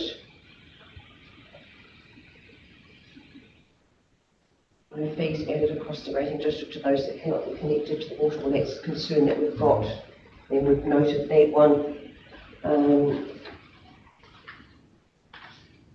Is there a way to achieve savings and efficiencies without establishing a CCO? It's something that Bill can answer. We can note that down, as to the comparisons of costs and projections going forward, as far as more information. All I can comment at this stage is say that there's potentially cost savings and from utilising a CCO due to the size of construction works and probably uniformity of delivery of service, and not having each council compete with a set of contractors and suppliers for materials and delivery. Because currently we all have the same construction program timeframes, we all go pretty much the same contractors. There is a potential for savings, but it really depends on future outcomes of scope. Through the chair, we do joint work in the transport space. That's the only comparison we have at the moment for collaboration. So in the transport space, we do joint planning across the coast. We have one activity management plan, and we also do joint procurement. So we have a procurement strategy across the three councils. So that's the only similar comparison of collaboration that we have, other than the work that it'll do in the waste minimisation space as well. So where we do shared planning and shared procurement, that gives us the greater benefit. And as Elle said, in terms of contracts and stuff, that comes under that procurement category. So as staff, you can see that working well.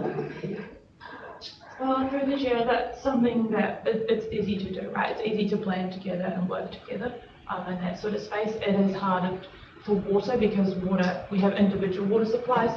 Transport's a bit easier because you don't really notice if you drive from Westport to Gradeful or through the roads. But yeah, it's definitely something we can look at. Would probably have less benefit in water than transport, would be what I would say, but it's definitely something we can look at and see where the benefits.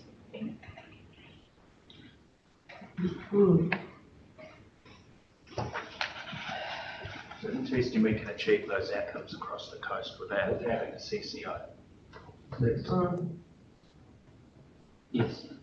So why? It's called collaboration.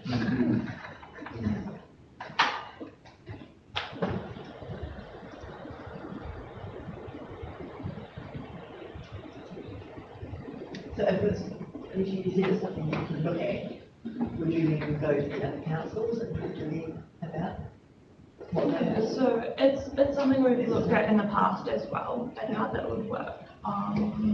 Yeah, and it's something that I think you can hear about. Yeah, so first we did it in transport, and then it was done in waste. And then, yeah, so it's something we could look at in water. For sure. It does become slightly problematic through the chair because of budget restraints. If you have a CTO or one unit, one set of budgets, even though they're separated by a council, you can deliver bigger service allowance and bigger contracts from one entity than you can between the three entities. So it makes it a little bit more difficult. You won't achieve the potential gains as much as you would do if you had one entity with a set budget. Where you can and potentially have a contract that covers all of the 3 areas opposed to one item and get real cost benefit from size. The individual jobs, tenders, they're still quite a decent size, aren't they? Yeah. So it's still well worthwhile what the companies are putting into them. Do you think if, for example, we were doing like $10 million jobs, $10 million jobs, would cut the cloth even more? Plus you're not competing for the same contractor, so when a contractor gets one area where it can be busy, say in Bulla, and they price it down here slightly later in the year, well, they've already got a full workload, so their prices go up because they've got to make it beneficial for them to deliver here. But that's always the case. And you could follow that up without a CCO? We can work probably closer together, and it does make it slightly more problematic because you've got 3 separate entities trying to deliver the same. If you had a CCO, it makes it a lot easier to put out large contract works and provide them on pressure.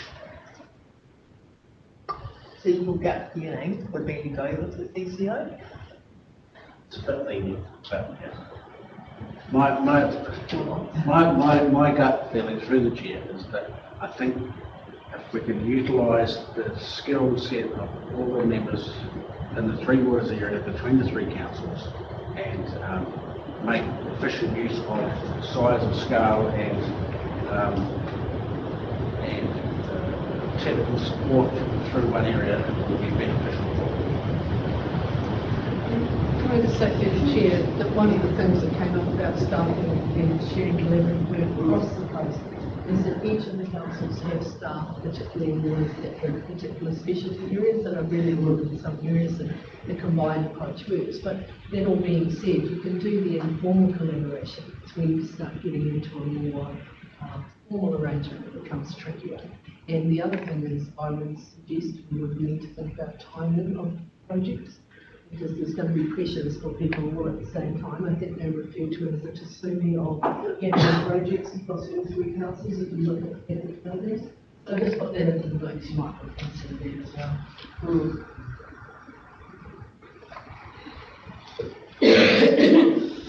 Earl, I noticed in Jackie Grant's submission, she's commented that in an environment of competing priorities for limited council funds, the critical needs of water infrastructure will inevitably be sacrificed to other activities such as land transport. There will be expectations and reporting tools and mechanisms in place, no doubt, to ensure, I think this is part of what the reasoning is, to ensure that the infrastructure improvements are made. I would imagine this would be the tightest form of control that we would be seeing. Yeah, through the chair, as Alicia can attest to, we have asset maintenance management plans in place for separate items delivered through council, so that wouldn't be the case. The set program that we expect to be for each area. And is that not the whole go alone principle, is you ring fence everything and it is completely separated? Exactly. Hence there's $2 million to set it up.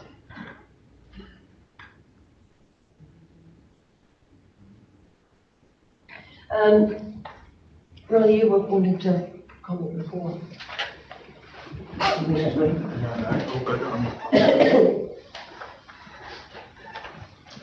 Jackie's submission is interesting, isn't it? Because they actually make all the options here that she does oppose to all of them. And it's the inefficiencies that she quotes in her submission that we can't quantify. Economies of scale, just looking at those keywords she's got in there, it's all the unknowns for us anyway, as it is anyway. And cost as well. I think Greg Maitland hit the nail on the head when he said, if this was a business deal that someone was presenting to you, you tell them to get lost, sort of thing. Like, it just doesn't. Yeah. Well, you wouldn't be going into a merger or a CCO or anything in the business without doing some very sound groundwork, figures and everything else with it. I mean, we are in a complex region. I mean, my concern is that they're going to look at rural areas at some stage and find a way to bring them into the fold as well. There's just so many things we can't answer on and what this involves, but what it contains. Where do we, so I fully support doing some more work in the next month before coming back for a decision. Where do we land if we're only getting half or a quarter of the information we're going to seek, and we're still in a fairly lost position? We're forced into a decision on one way or the other based on 20% or 50% more information than we have today. Well, when? I hope so. Earl, are you aware of what else is coming? I see there's been a few Waters emails coming through as far as seminars and stuff. Is there more? There's not.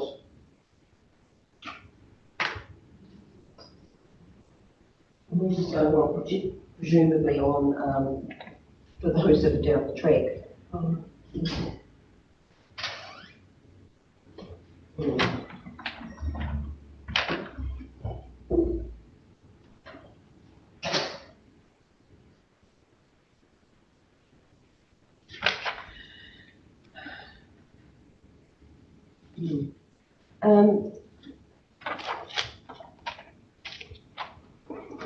I think Jackie's got some good summarised issues. Summarised issues? Yes. Summarised, so they need to be acknowledged. Yes.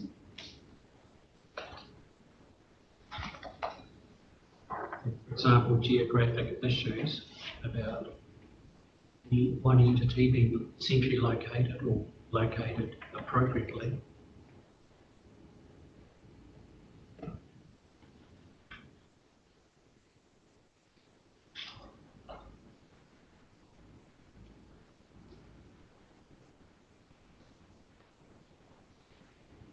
Yes, it's a bit more broken down on the location of the CCO and accessibility, isn't it? It's another component that sits with that one.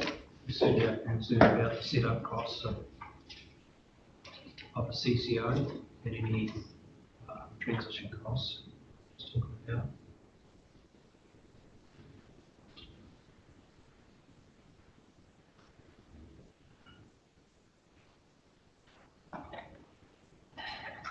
I mean, we did mention in the consultation document about stranded costs, so well, we don't know. They are not quantified.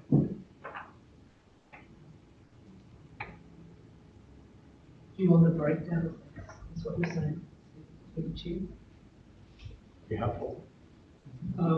Yeah, because it's noted that there could be IT costs and etc.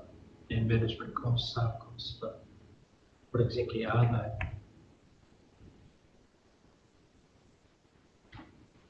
they? Did do some work around that one, the previous model with the previous council. We can see if we can find that. I'm not sure it was that detailed. No. But yeah. Because it's right, isn't it? Because I mean, there potentially will be stranded costs with the change, which creates a lot more complexities, doesn't it? Yeah. Well, we just need to get confirmation that those costs would exist. Yes. How much are they, and how does that impact the economics of the decision? Through the chair, there's quite a few variables. It really depends on where, if you go with CCO or alternative, where it's positioned, location-wise, what size it is, how many councils there are. So there's it's slightly difficult to quantify it perfectly. Just the cost of the overheads in the council. In the chair, my understanding is the stranded costs are purely for the council's impact. Yeah. So Yes. we just need to, I think Councillor Billy was asking for is what that impact, what the quantum of that impact and what it would look like as the audit part of the decision. Not only important, I would suggest that what goes here, what's Yep. But there might also be associated costs with building a standalone unit, like a new IT system. Yeah. So there's going to be costs either way. And that's the thing, so we've got an IT system here, an ERP system, we can't split it. Yeah. So we'll still have to pay for the whole thing, and that's part of the stranded cost, even though we won't be using it full. And then you have a CCO with a new IT system in it. Yeah. You know, that type of thing. Do we know whether we've got the assets we've got here are sufficient to satisfy a standalone unit, or do we actually have to look at some other new tools, infrastructure assets, etc. to make Well, certainly satisfy DIA? we did have a chat with Magic, who are our ERP system, and because of the way it has to be so standalone, you're not allowed to call it a rate or anything like that. It's going to be a charge, water charges. It can be separated out because we have other things other than rates, so you can do that. And paying invoices is easy enough because it's a logistics unit, and they said we would be able to do that. Yeah. So I think that side of it is fairly okay. Through the chair, I would say DIA do not, that actually there's a considerable uplift that will be requested for I would be more than happy that would be part of the conversation I had with DIA recently. It's the reporting system is the side of it, because there's so much reporting's got to be done that that side of it potentially we wouldn't have something that could do that reporting. So we really need to note this as a takeaway from this, talk to DIA about, are we going to comply? What do we need to have in-house to comply? Yeah. Also, through the chair, remembering that there's going to be increased compliance around the standards themselves, Yeah. even just in the journal, considering running the engine. So that would be quite good to get them to, I guess, validate that, because I think there's a different view.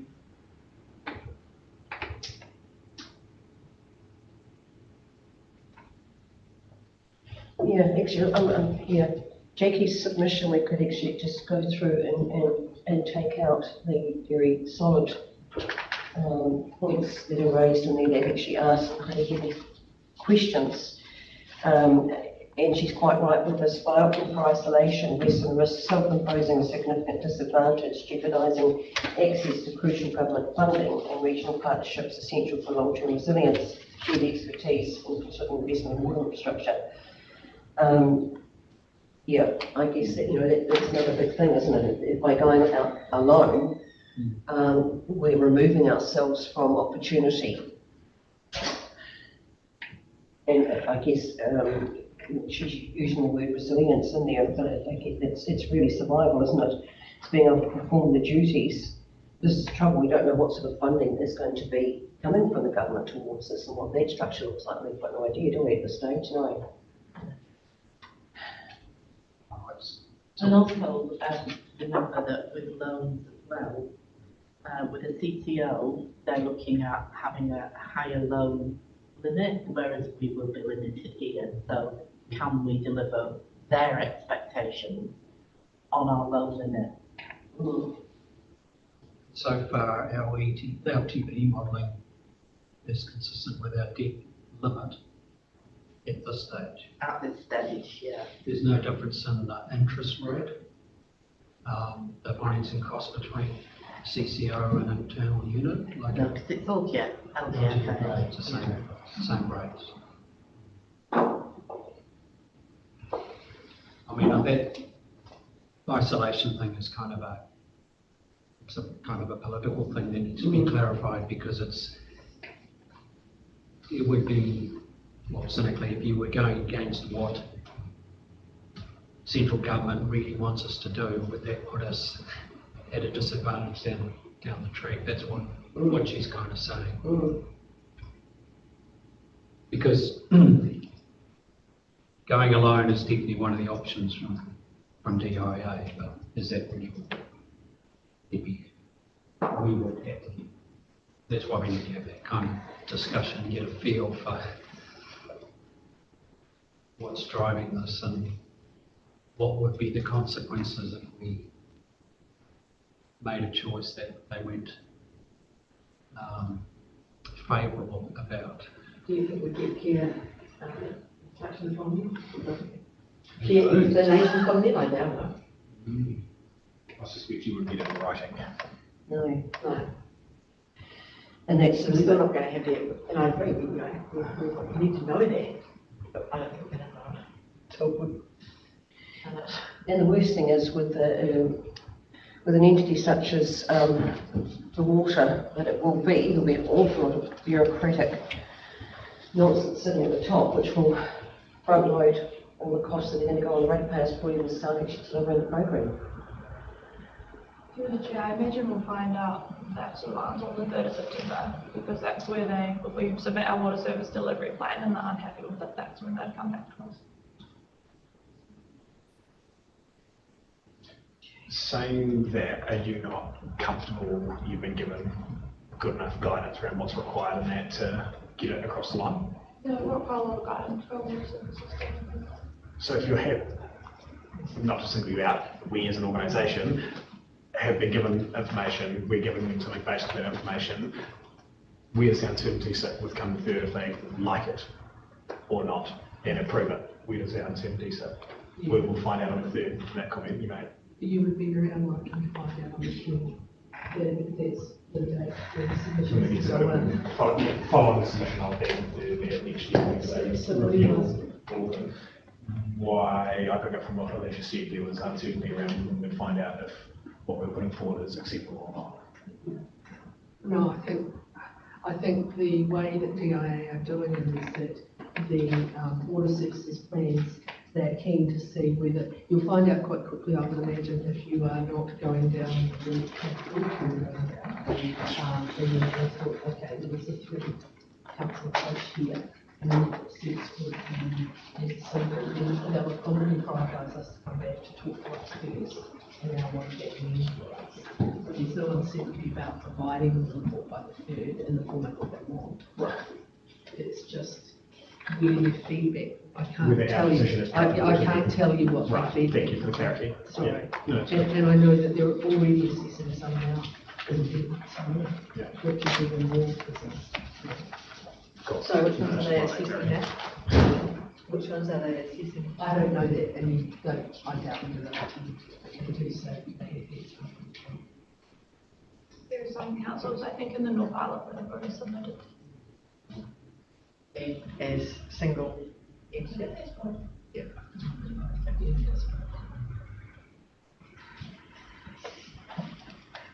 I think it's pretty clear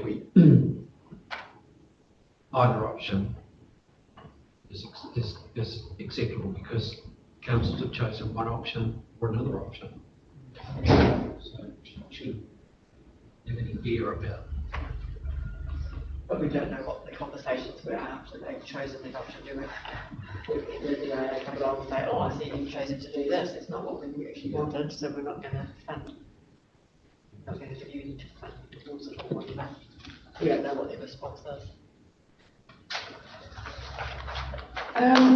So just with Jackie, because I've tried to get an understanding with option 2 because she's still got concerns about an internal business unit, and I just wonder whether she saw any hope from what was in the LTP, because effectively the LTP is addressing option 2, but she's got concerns about it.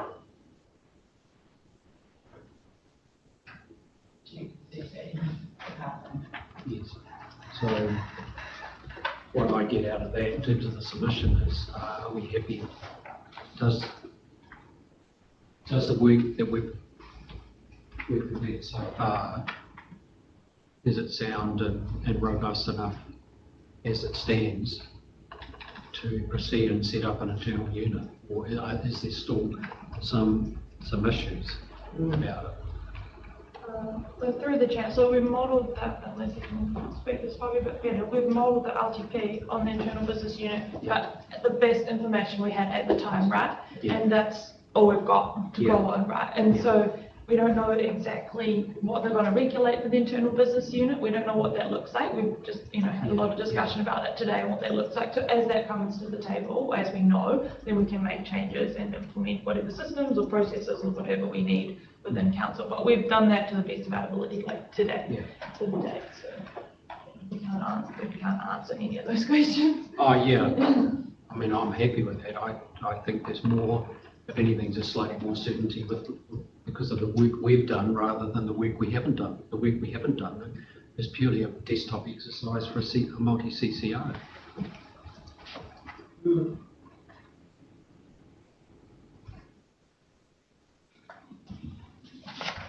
Yeah, so there's a lot of good stuff from Jackie's submission. Yeah, there is. So, I mean, we'd go through this differently to what we did with the LTP submissions, but I think that's due to what we're dealing with. Morning, Paul. I think, you know, I think actually, in my opinion, is we're actually managing this actually in a quite constructive way, because what we're extracting from these submissions are all key points that we need information and answers on. And there's a lot contained within the submissions. There's a lot of similarities, but there's also, as Stephen's saying, you know, you've got to read right into it and say, well, what is the actual point that they're making, and where do we take that? I've written down, taken a lot of notes of conversations and key points here, and I think probably an ideal thing to do would be to get that summarised off, circulated. You've all got the submissions that you can have another read through and add to it if there's other things, because I mean, as time goes by, your thought process has changed, so let's get this going within the next 7 days and get that feedback, getting that, you know, more questions, that clarification, because this is such an opportunity for us to utilise these submissions in such a proactive way. Yeah.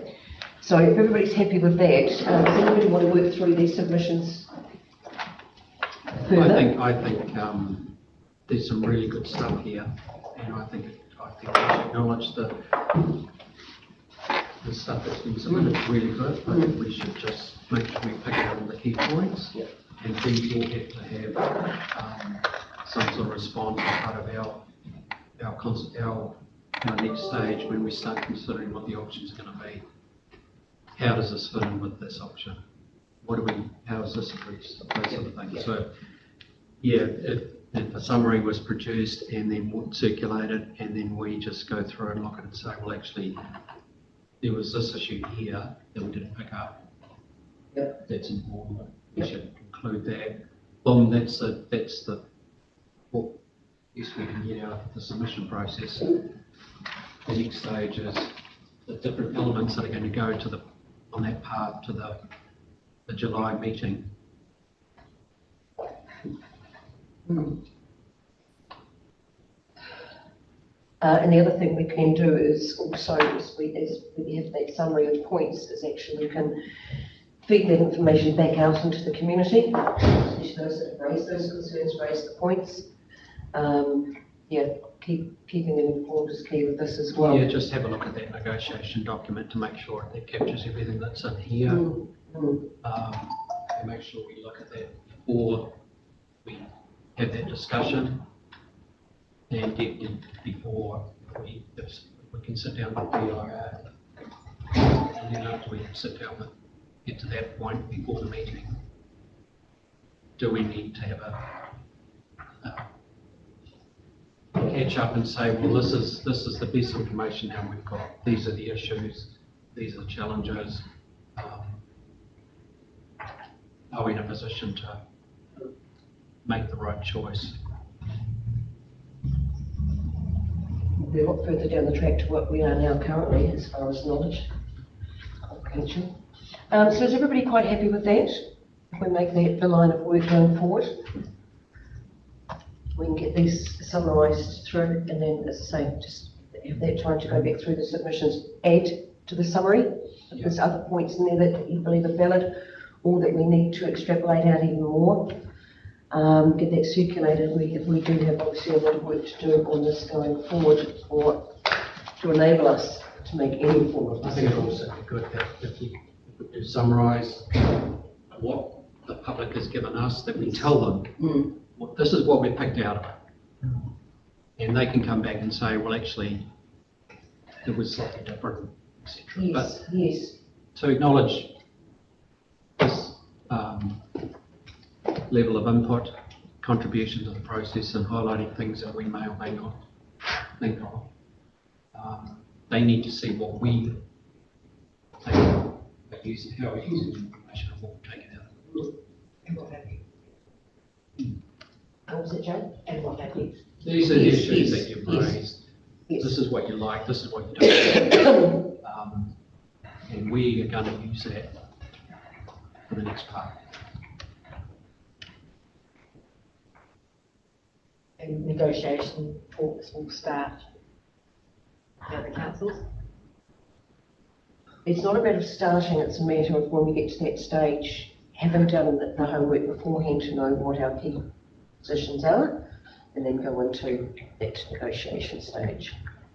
The negotiations, I don't think, will be going on over several meetings. Through the chair, I can confirm DI are willing to meet, so we're scheduling that. Yep.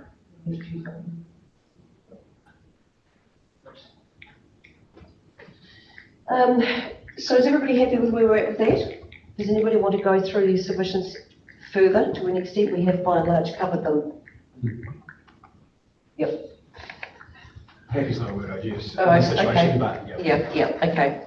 So, so with that, yeah, because, you know, as Councillor Leader said, that, you know, the comments that are in there are actually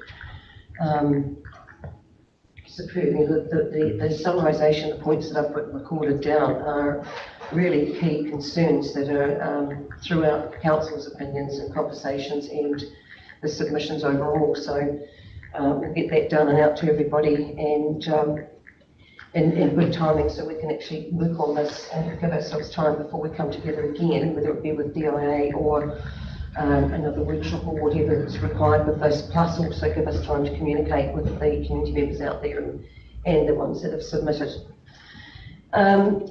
So with that, I'd like to thank the councillors and all those from the community who took the time to enter a submission, and to those that presented in person and those that have been watching online.